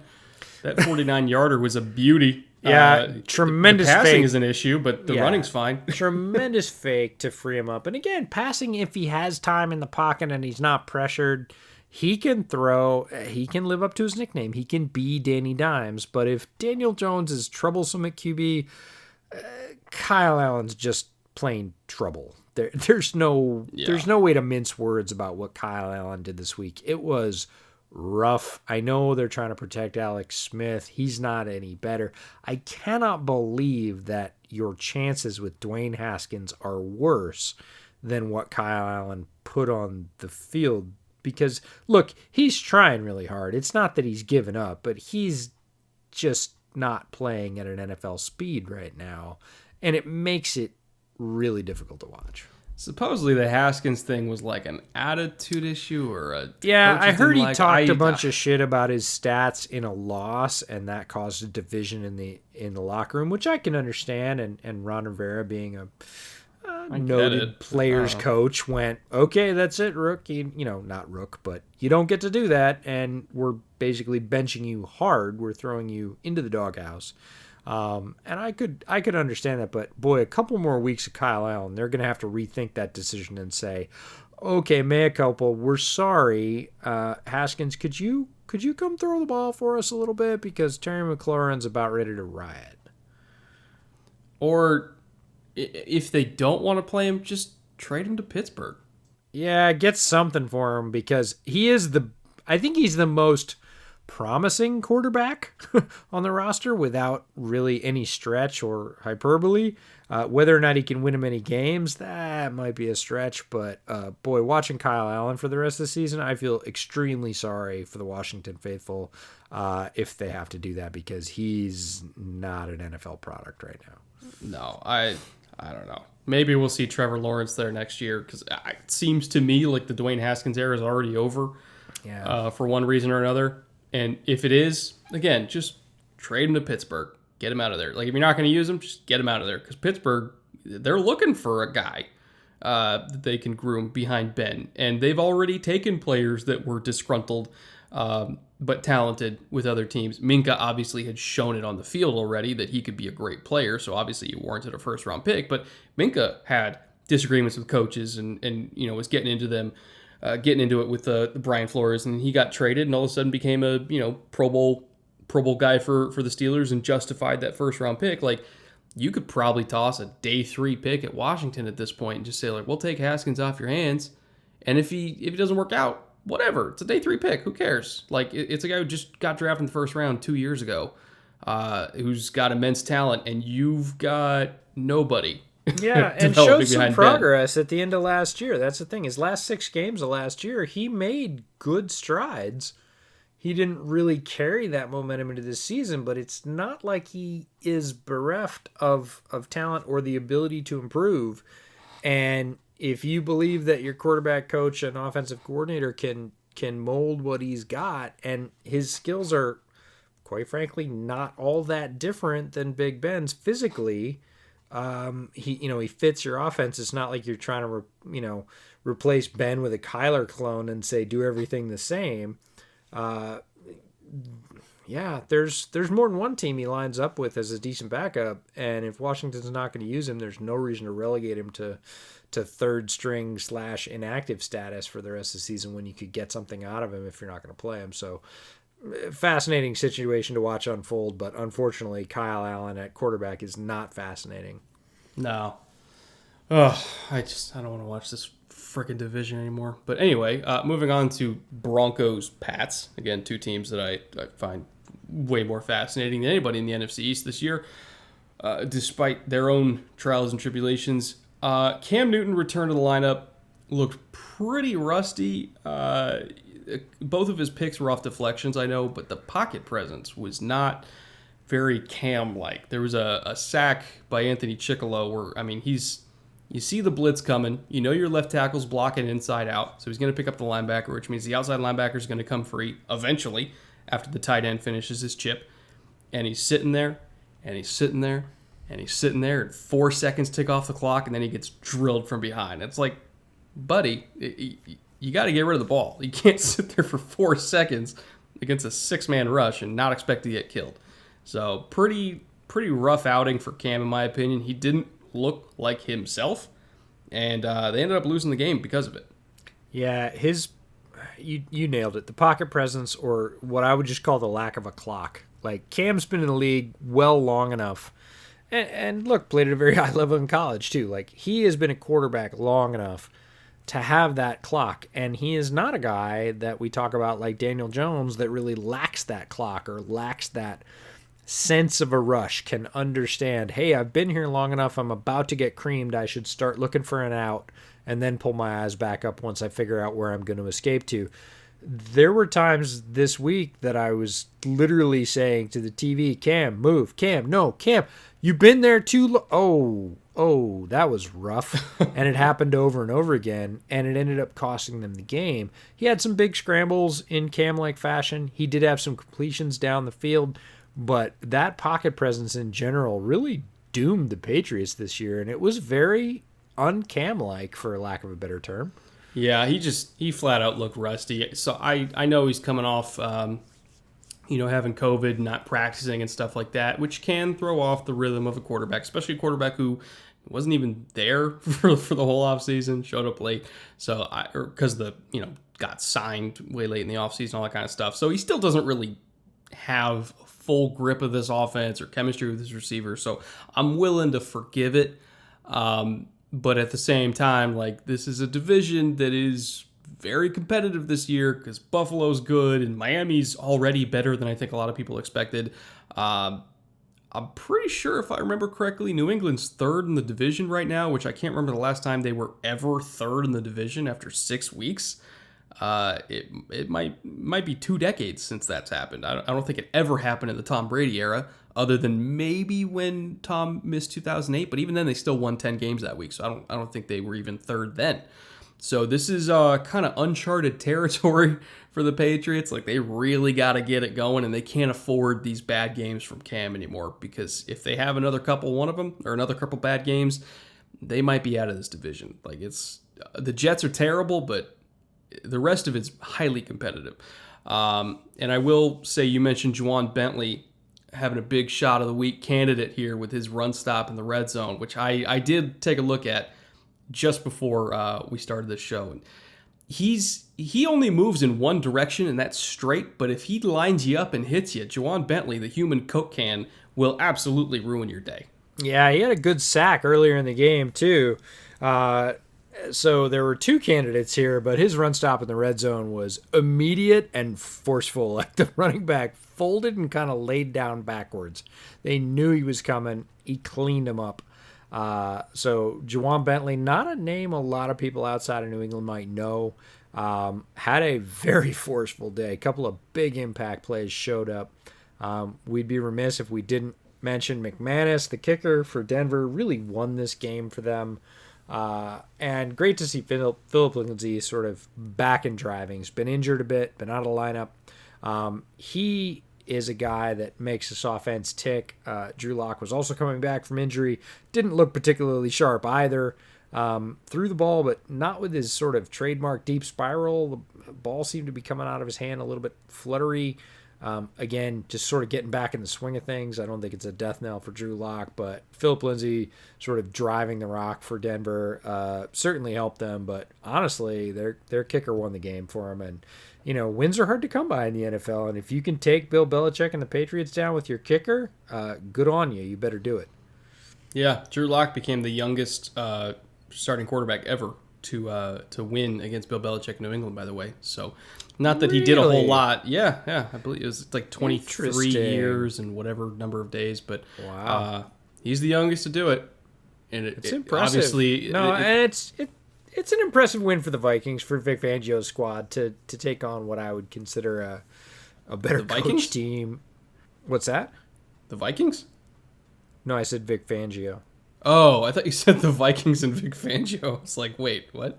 I don't think I said the Vikings. Maybe I don't know. Maybe that stone beer is stronger than I thought it was, but no. 10:30 at night, whatever. Yeah, big win for Vic Fangio to beat Bill Belichick kind of at his own game. And again, if you catch Cam at low ebb and you can take advantage, you darn well do it. The NFL's a meritocracy. They don't at the end of the year say, well, those 2 wins don't really count as much. They're wins. And they're tough to come by, so you take the ones you can get. But moving on to Browns-Steelers, we were both really looking forward to this game because the Browns' offensive line and the Steelers' defensive line, 2 of the best in the business, top of their respective rankings. This was going to be a war in the trenches. Steelers kind of ended this battle before it started. They beat up on the Browns, and I really think, I've got a theory that the Steelers' offensive line took some, let's say, umbrage or offense at the fact that everybody talked all week about the Cleveland offensive line being so good. The Steelers' offensive line came out, controlled the point of attack. James Conner over 100 yards. Steelers really looked dominant at the point of attack, offense or defense, all day. And the score really reflected that. The Steelers just took it to the Browns. To be fair, Cleveland was missing both of their starting safeties. Minka had a big pick six to contribute. The Steelers just kind of got rolling. And when they do, they're tough to stop. They take divisional games very, very seriously. I believe there was plenty of bulletin board material. Baker Mayfield looked a little shook. He thinks he's Deshaun Watson, but he doesn't deliver at the end of the play like Deshaun does. So they're still adjusting to that. This is a learning experience for Kevin Stefanski and his staff. They found out what the Steelers are like kind of at full throat, and they'll be more ready next time. Whether or not they win, we'll see. But the Steelers kind of said, yeah, all that preseason, this is your division to lose stuff. Nah, division still goes through us.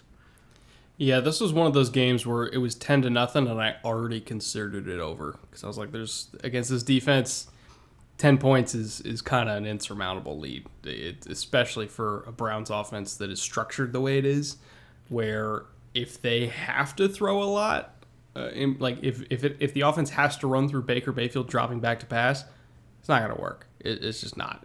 So not against this defense." As soon as it hit 10-0, I was like, well, this one's over.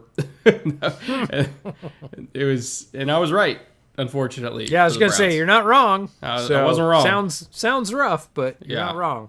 Hopefully they have Nick Chubb for the next one, because if they can just run through Chubb and Hunt and, really just have Baker just throwing screens and boots and all that kind of stuff that doesn't really require him to do a whole lot, then I think they have a shot. But if it's just a Baker Mayfield versus Ben Roethlisberger kind of game, or rather Baker Mayfield versus TJ Watt kind of game, they're screwed. It's not going to happen. But so little whisper in Ryan Pace's ear, because David Njoku wants a trade. He's not disgruntled. He would like a different opportunity. He's sitting sort of third behind Austin Hooper, and just want to whisper in Ryan Pace's ear, like David Njoku for like a day 3 pick, maybe, if you could do it, like maybe a third. Like, I don't want to give him up thirds, but look, you could have Nick Foles loves his tight ends. Obviously, he's been throwing to him a ton. Jimmy Graham, not great between the 20s, awesome in the red zone, but not great between the 20s. And Njoku's kind of the opposite, pretty good between the 20s, not great in the red zone. You could have another target for Nick Foles to throw to. You might be able to get him on the cheap. Just give him a call. That's all I'm saying, Ryan. Yeah, what's better than having 4 tight ends on the roster? Oh, Jesus. 5 tight ends. 11. But they don't really have 4, do they? Because Demetrius Harris, like, let's be honest, that experiment's over. Like, that experiment's over. I don't disagree, but I do find Chicago's fascination with tight ends to be fascinating. Because they can never. We like tight ends a lot. We just don't like quarterbacks all that much. Anyways, onwards and sideways. So Bengals Colts. This was oddly enough the best performance by the Bengals offensive line all year, and the worst performance by the Colts defensive line all year. DeForest Buckner had a good day pass rushing, but I did not feel like he had a good day run stopping, which is odd for him. He kind of freelanced a little bit. Jumped out of his gap a little bit too much. Grover Stewart was really the only defensive lineman for the Colts that I think had a good day defending the run. It almost felt like Buckner was just playing the pass or playing the run on the way to the pass, and it didn't work out for him. Not saying that the Bengals had a dominant day on the ground, but they were not as gap sound as they normally were, primarily I think because Buckner was freelancing a little bit too much. So I want to see him kind of dial that in going forward and really wait for third down before he just starts jumping out of his gap and doing crazy stuff, because at the end of the day, like, run defense is all about discipline. You can't backdoor every single block. I know you have the talent to, but even J.J. Watt doesn't do that. So just stop, please. That's my plea. I'm sorry. Buckner. I'm just giggling because I can never ever forget what one of my previous coaches used to say about third down pass rushing from interior defensive linemen, which was pin their ears back and butt at the tops of their heads. It is a very odd saying, but it sticks with me to this day when I think about folks who are just, like you said, absolutely playing the pass first, and if they get a piece of the run, so be it. Pin your ears back and just go for it. And Buckner looked like that a little bit on Sunday. I think he had a little bit too much faith in Okereke and Stewart to kind of make, which to be fair to him, the linebackers and Grover did a great job of kind of playing around his freelancing the other 5 weeks of the year, but didn't work out so well against Cincinnati. And they almost lost that game because Colts offense is a little bit rough as well, in my opinion. Ended up squeaking out a win, but not by much. I will say Joe Burrow, though, again, another valiant effort, 300 yards passing. Only took 2 sacks, which by his standards is a freaking miracle. Another 300 yards passing. And when are people going to stop playing zone against him? Because he kills it. Anytime that they watch this film, I would say if anybody believes that you should play zone that you should give Joe Burrow a regular diet of zone. You didn't watch his LSU tape because his eyes lit up big when you started playing zone because he was going to absolutely pick you apart and, pile your bones on a plate. But he did it this week against the Colts. Like, they played zone. I'm not saying he's struggling against man. He's made some good completions, especially down the sideline to T. Higgins against man. But against zone, if you give him any kind of time, which has been the Achilles heel of the Bengals, is their offensive line's not giving anybody any time. But this week, strangely, they did. Again, we talked about it. They didn't change personnel at all. They just gave him, up to about 2 seconds, which I'm sure feels like an eternity to Joe in this point in the season. And if you played zone against him, he just waited. Oh, open spot, hit him. Open spot, hit him. Like, Joe Burrow loves carving up zone. So just note to defensive coordinators around there who are going to play against Joe Burrow anytime soon. If you give him a steady diet of zone, your results are not going to be great at the end of the day. Yeah, he gets yards, man. Like, I wouldn't be surprised if he ends up pushing for the rookie yardage record because it seems like every week he's just got 300. He's up there in the charts in terms of total passing yards in the league. And even though the results, in terms of like wins and losses and all that kind of stuff, hasn't been there, to me, just getting production out of this roster with that offensive line says a lot to Burrow's talent. I think he's going to be a really good one. Yeah, if they had one more wide receiver, they've got Boyd and T. Higgins. Well, T. Higgins and Burrow are going to be special for a while. They're developing that kind of strong connection that we're going to see be very productive for years to come. Tyler Boyd's started to have some more of those catches.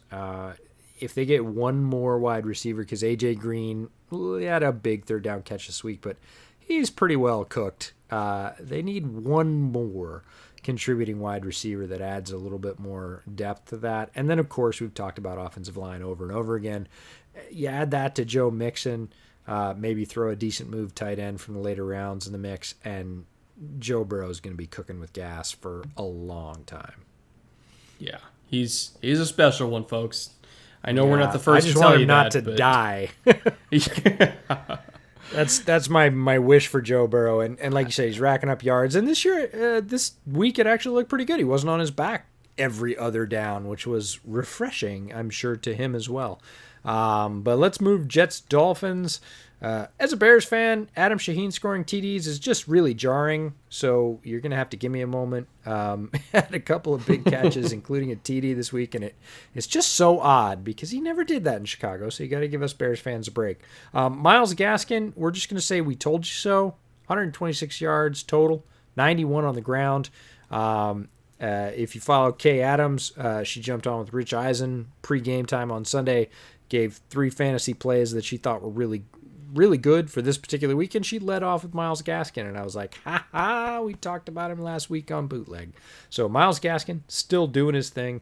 Not that anybody needs to hear this, but I'm going to say it anyways. Joe Flacco is washed. It is over with a capital O-V-E-R, over. He took a 28-yard sack this week.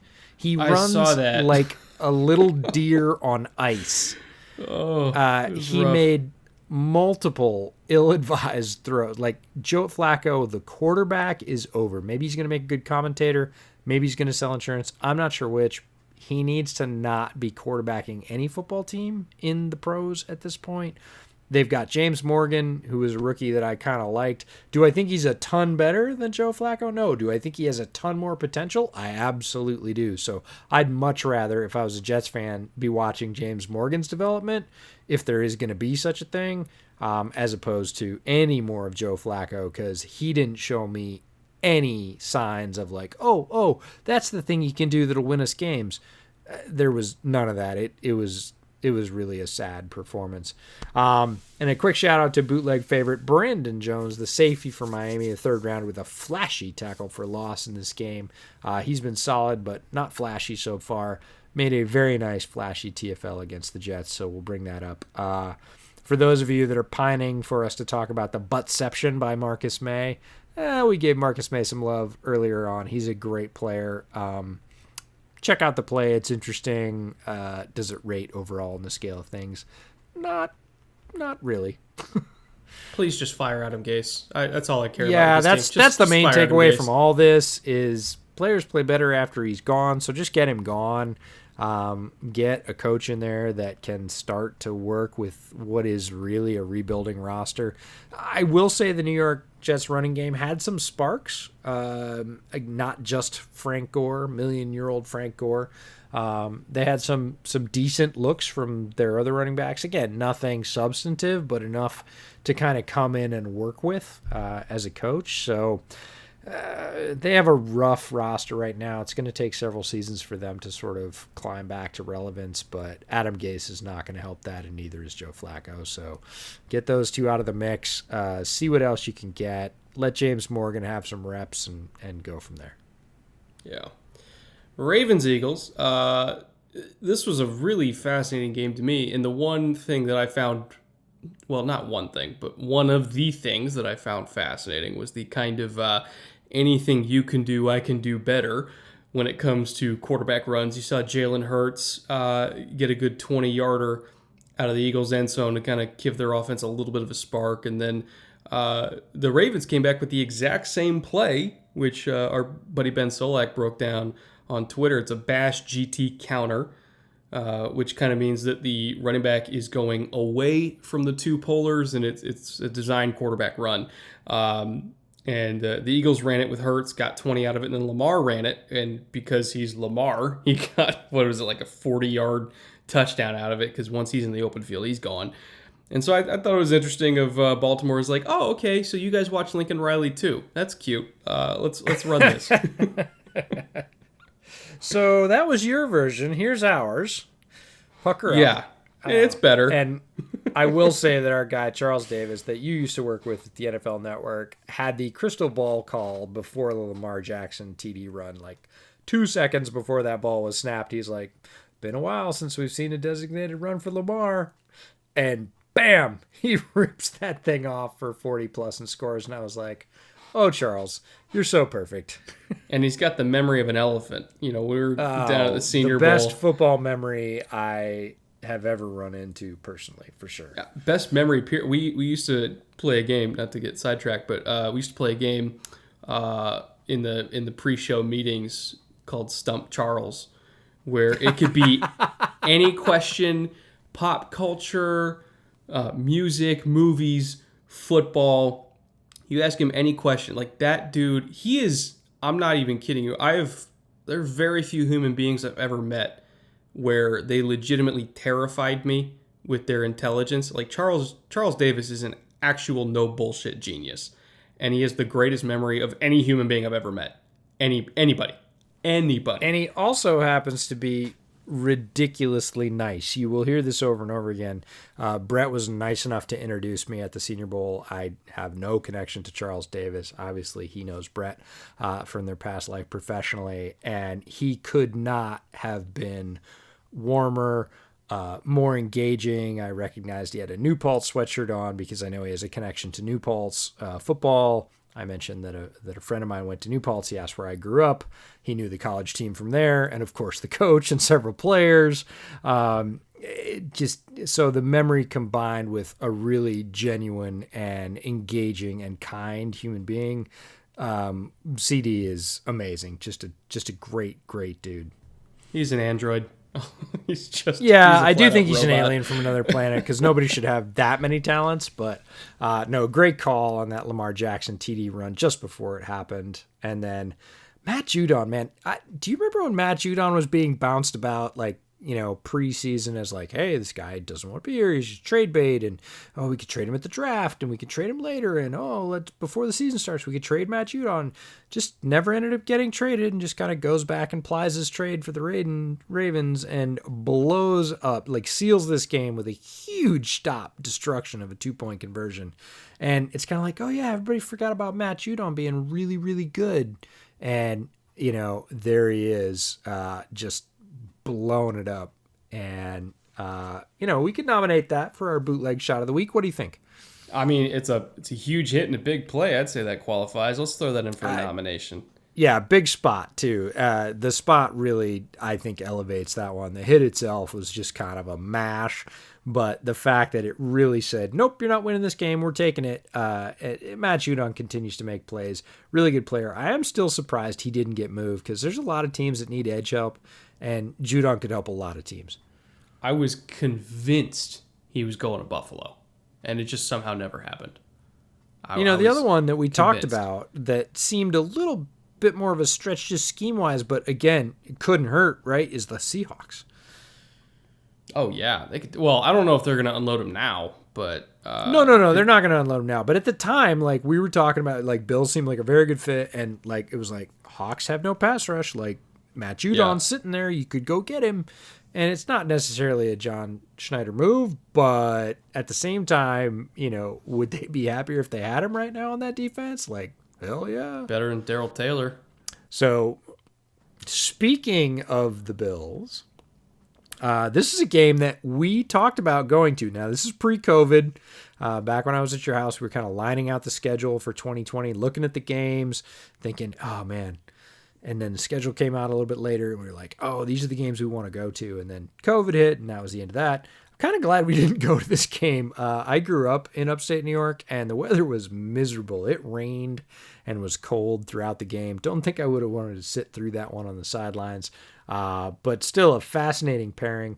One of our favorites, Clyde Edwards-Helaire, had a night. We envisioned this kind of night for him before he got drafted. Once he got drafted and went to the Chiefs, we knew he was going to have this kind of night. He had that kind of night. 26 for 161 rushing on a rainy evening in Western New York and really just sort of crushed the soul out of the Bills. Bills D looked a little bit hobbled. Couple of defenders coming back from injury, and Josh Allen had another topsy-turvy week, second one in a row. Ended up 14-27 for $122, 2 TDs, so still contributing, but not the same sort of dominating, in command, in control. And he said as much in his post-game press conference. He said, if this team's going to win, if my team is going to win, I have to play better. They expected of me, and I didn't deliver it. And he knows. Again, it's kind of like Aaron Rodgers. I'm not thinking it's a death sentence or he's fallen off the wagon or anything else. It's more, look, he knows he has to play better. He has struggled for a couple of weeks compared to his incredibly hot start. And he knows he's got to get back to basics and make those things happen, not miss the easy plays. Read defenses just a little bit better. Overall, it was an interesting game, not tremendous. It was super early. I had to watch a little bit of it after the fact because it started so early here on the West Coast. But if I'd told you that the Chiefs and the Bills, after their hot starts, were only going to put up 23 total points in the first half, I think you could have won some money by betting the under on that one. Two very voracious offenses. Just didn't get it done. Maybe it was conditions. Maybe it's just a slow start. Bills have a little bit of work to do here. Chiefs still look like they can win almost any game.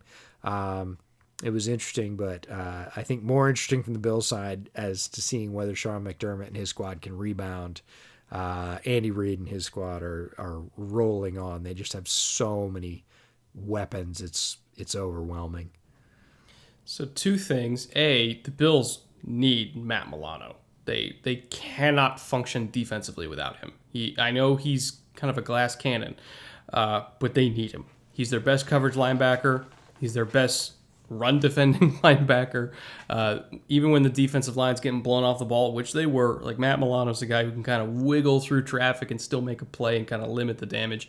They got absolutely shredded without him on the field. So they need him back as soon as they can get him. Secondly, that run-heavy game plan, in my opinion, contributed to Josh Allen's struggles because he's a guy that typically needs to get in a groove. He needs as many plate appearances as he can get because he's a home run hitter.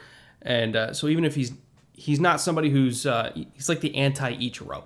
He's not going to get on base all the time. But if you give him enough at-bats, he'll eventually crush one into the gap.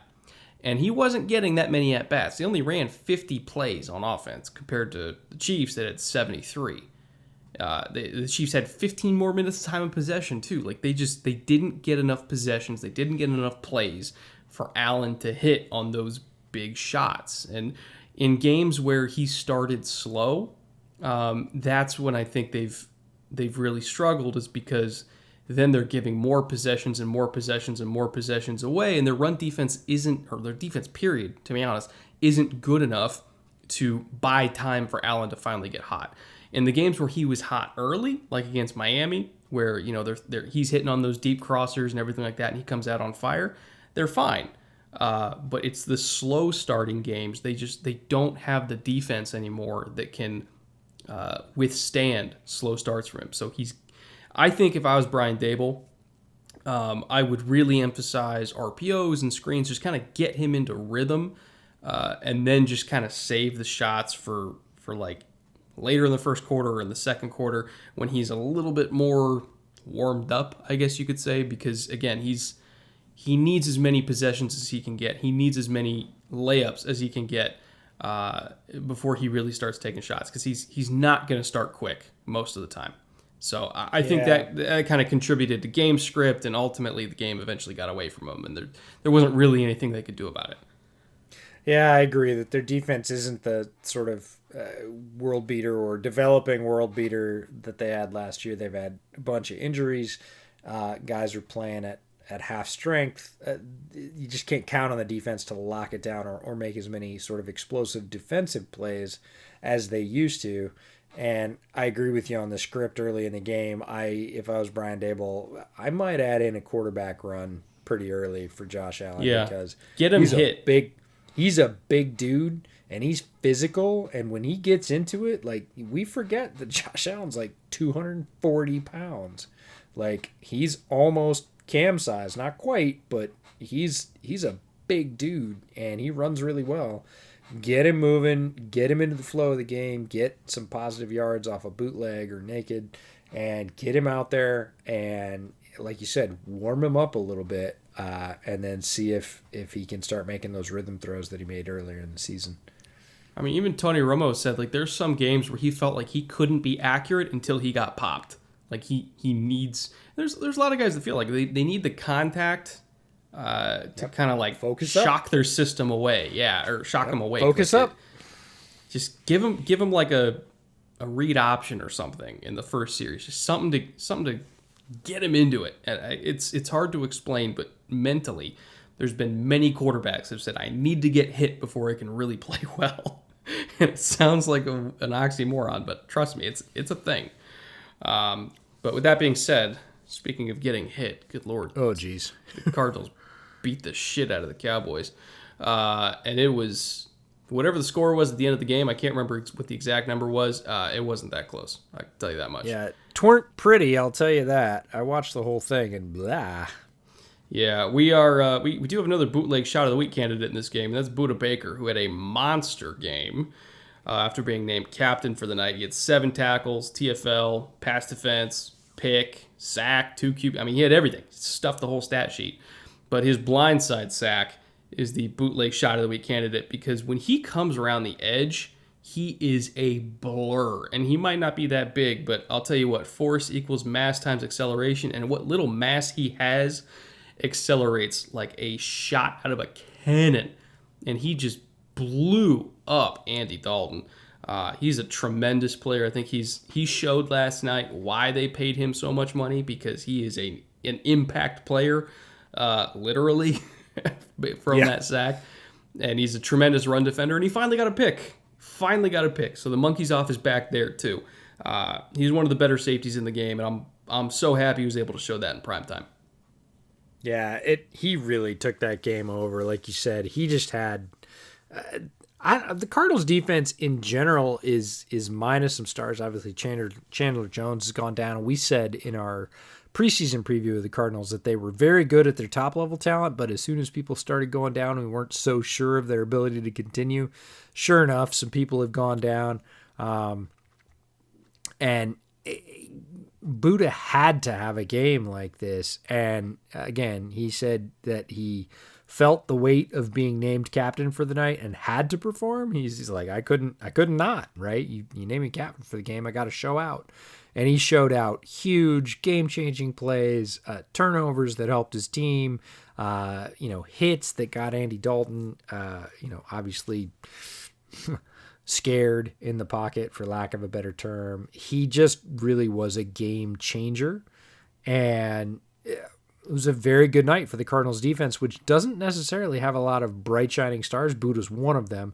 But everybody seemed to be getting into the act. Byron Murphy, another fellow sort of UW defensive back from the Huskies, had a couple of big stops, subbed out a screen, was in on some pass breakups. Just defenses start to kind of resonate, right, on a certain frequency. People say feed off each other. I hate that saying, but blood gets in the water, the sharks smell it, and they start biting. And that was the Cardinals defense on Monday night.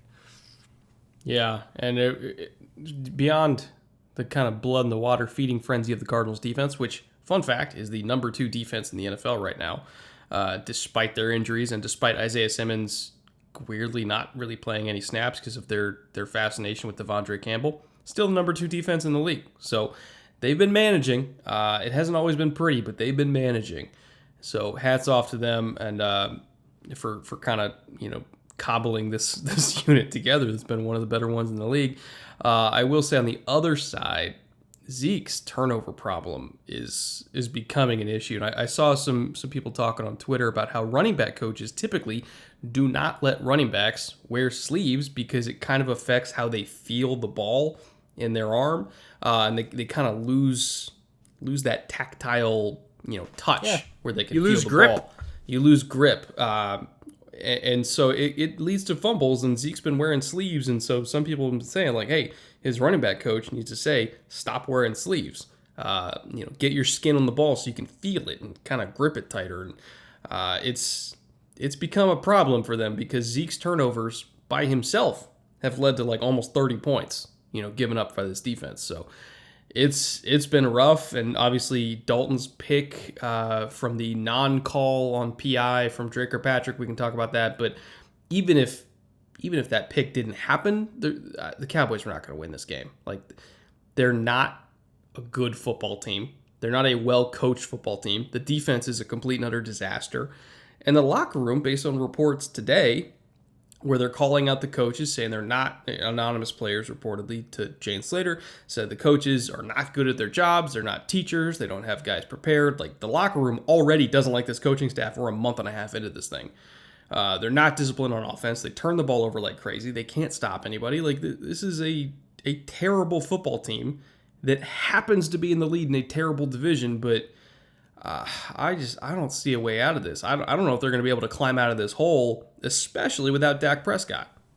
No, it's a gross situation. And one of my colleagues over at Windy City Gridiron, Robert Schmitz, lives in Dallas, has family that are Cowboys fans. He certainly follows the team being in town. He's a Bears fan, but he said to me earlier this season, and it resonates with me, I've never seen a team more consistently overrated year to year than the Dallas Cowboys, right? Dallas Cowboys always have the talk, right? There's still that sort of vestige, and it is just a vestige at this point, of America's team.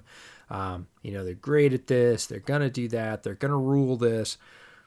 Fact, Cowboys have not won more than one playoff game in a year since 1996.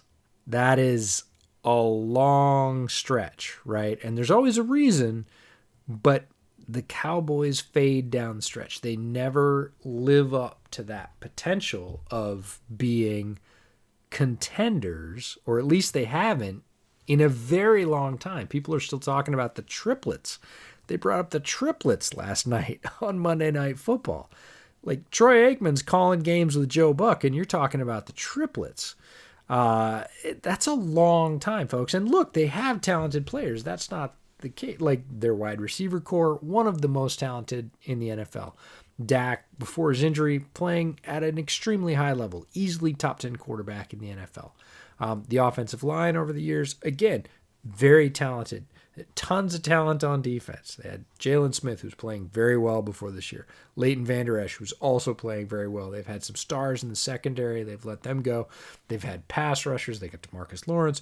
Like, lots of guys. They drafted Neville Gallimore. We're like, yeah, awesome. They had tons of talent on that team, but they never seem to be able to put it together. And look, as a fan of the NFC North, you got Mike McCarthy after he supposedly, in air quotes, became a changed coach, right? Spent a year retooling himself. And what was the first thing he did? He handed over the defense to Mike Nolan. Like, Yeah, and who's awful. The defenders are not resonating to Mike Nolan. You can say whatever you want about Mike Nolan as a coach. I certainly don't know him personally.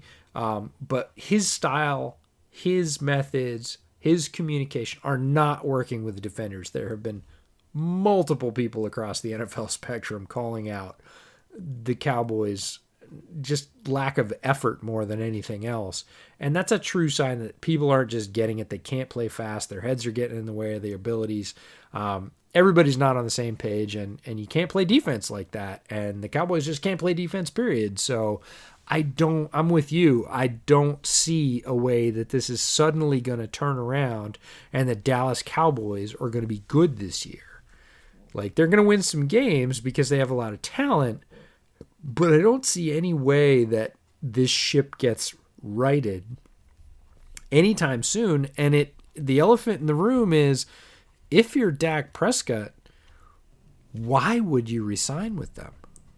Especially if it's the same coaching staff. If it's the same coaching staff next year, and if Tyron retires, which is a possibility, he's had a lot of injuries. There's no guarantee he's going to be there next year. You might have Zach and Lyle Collins, and that's it on the offensive line.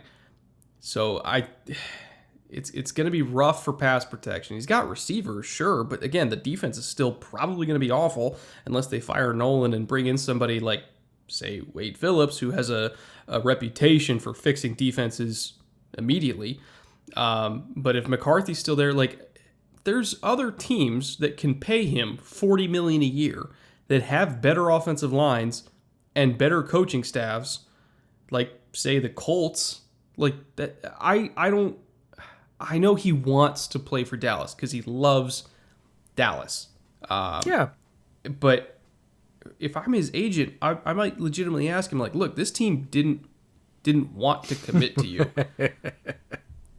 They could have signed, there was a kind of a last minute thing where Dak said, okay, I'll sign. And then they said it was too late or whatever.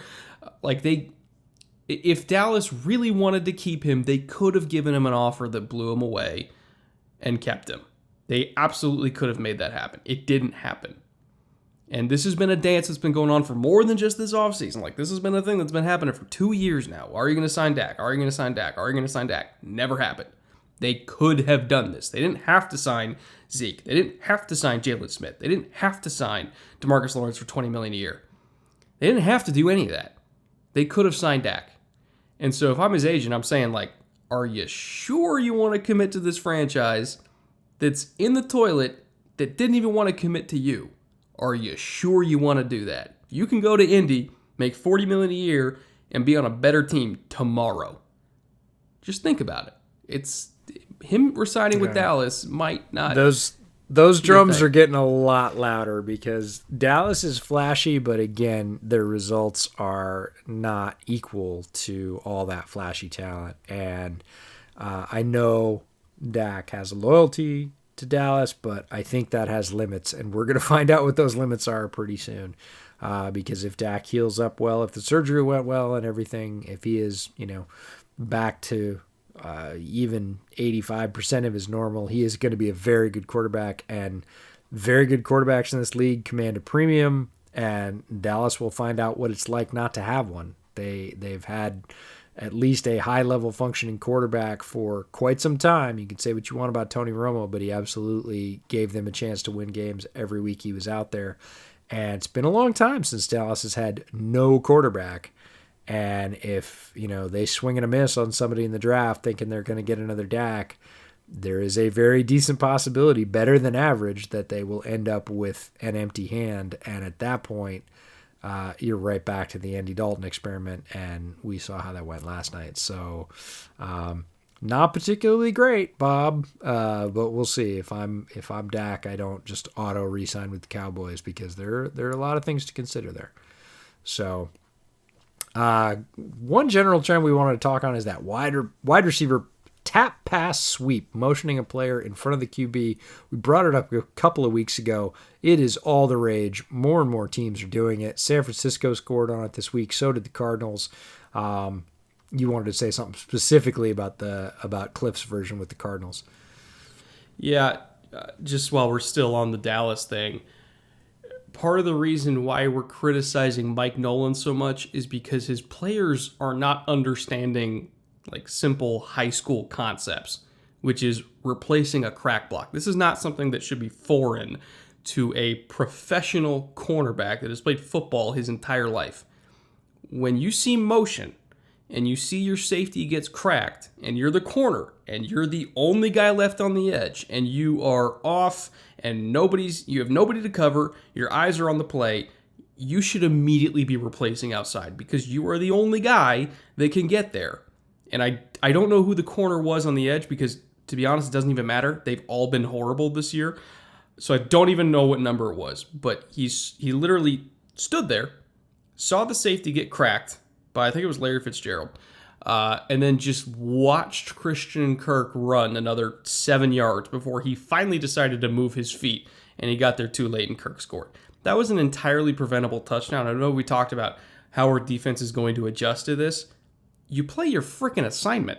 That's how you adjust to it. When you see a guy get crack blocked, you replace. You come down in the flat. You force him back inside, or you just make the tackle yourself. At some point, it becomes an execution thing, because it's just another way to get into crack toss. It's the same concept. It's just a little bit faster. And if you're not thinking fast, then you're just going to get absolutely run over. So, again, this is kind of a rehashing of some stuff we talked about earlier in the show, but it's also just an indictment on Mike Nolan's lack of ability to get these guys prepared with basic defensive concepts and basic fundamentals. This is arguably the worst defense I've ever seen in my life, because they don't understand how to play football. It's not even a talent thing. They don't understand basic football, and I don't get it. Yeah, it's bad when they're being outplayed by folks in their region who happen to play in the Big 12. Yes, good Lord.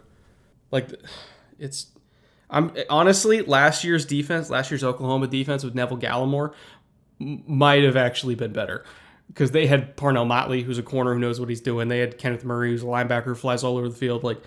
I get it. They don't have NFL talent, but at least there were games where they looked like they knew what football was. I can't say the same thing for this Dallas defense this year. Awful. All you have to do, if you really want to know sort of the heart of Dallas on defense right now, if there is such a thing, is the late run by Kenyon Drake. Yeah. Right? No to blow effort. that game wide open. They just sort of stood up and went, damn, he got through the crease. Oh, look at that. He's going to run the rest. Oh, nope, that's a long run touchdown right through the freaking middle. That is a between the tackles run. Did you see Jalen Smith running after that thing like he's trying to hold a ruler between his cheeks? It's just, it's what are you doing, dude? No, at least try to act like you care. Yeah, it has not been pretty for Dallas. I don't think it's going to be any prettier for Dallas until they make a change on defense. The team is really not resonating to the coaching staff. That's pretty obvious. But we are at the 2-hour mark again. We know how that happens. We hope you guys enjoyed it. We got through all the games. I got through my beer. I know you probably got through yours. These are, just as a warning to anybody who might go out and pick one of these up, these are for serious. 9.4% in a can. You better like IPA. It's a good, strong IPA in terms of flavor. Also a good, strong IPA in terms of alcohol. Stone makes a very well-crafted beer, but this one is, I'll just say NFA, not effing around. Yeah, it's a very good beer, but don't trifle with more than a few of these because they'll send you. Good stuff from Stone. Hope you enjoyed your shot as well. And we will vote again, or have folks vote again this week on the Bootleg Shots of the Week. Brett will get those posted up on YouTube and maybe put up a Twitter poll to back it up as well. We had a lot of fun with that last week. We hope you did as well. Keep those comments and good reviews coming for us. If you like the content, share it with a friend. The more the merrier. We're having a great time. We're at almost 8,000 subscribers on YouTube and many more on the regular podcasting sites as well. Couldn't enjoy bringing this content to you more every week. You guys have been tremendous in your feedback, in your interaction, in your support of the podcast in general. Can't thank you enough. So get geared up. Halloween's coming soon. We got more good football on the horizon. You can follow Brett, of course, on Twitter at Brett Coleman. You can follow me at the Draftsman FB. Brett's got his stuff going on in the film room on YouTube as well. My other work shows up on Windy City Gridiron and the Bears Over Beers podcast. So check all that stuff out. But for now, we're going to cut it loose and get out of here. So keep looking at it, and we will talk to you soon. Later.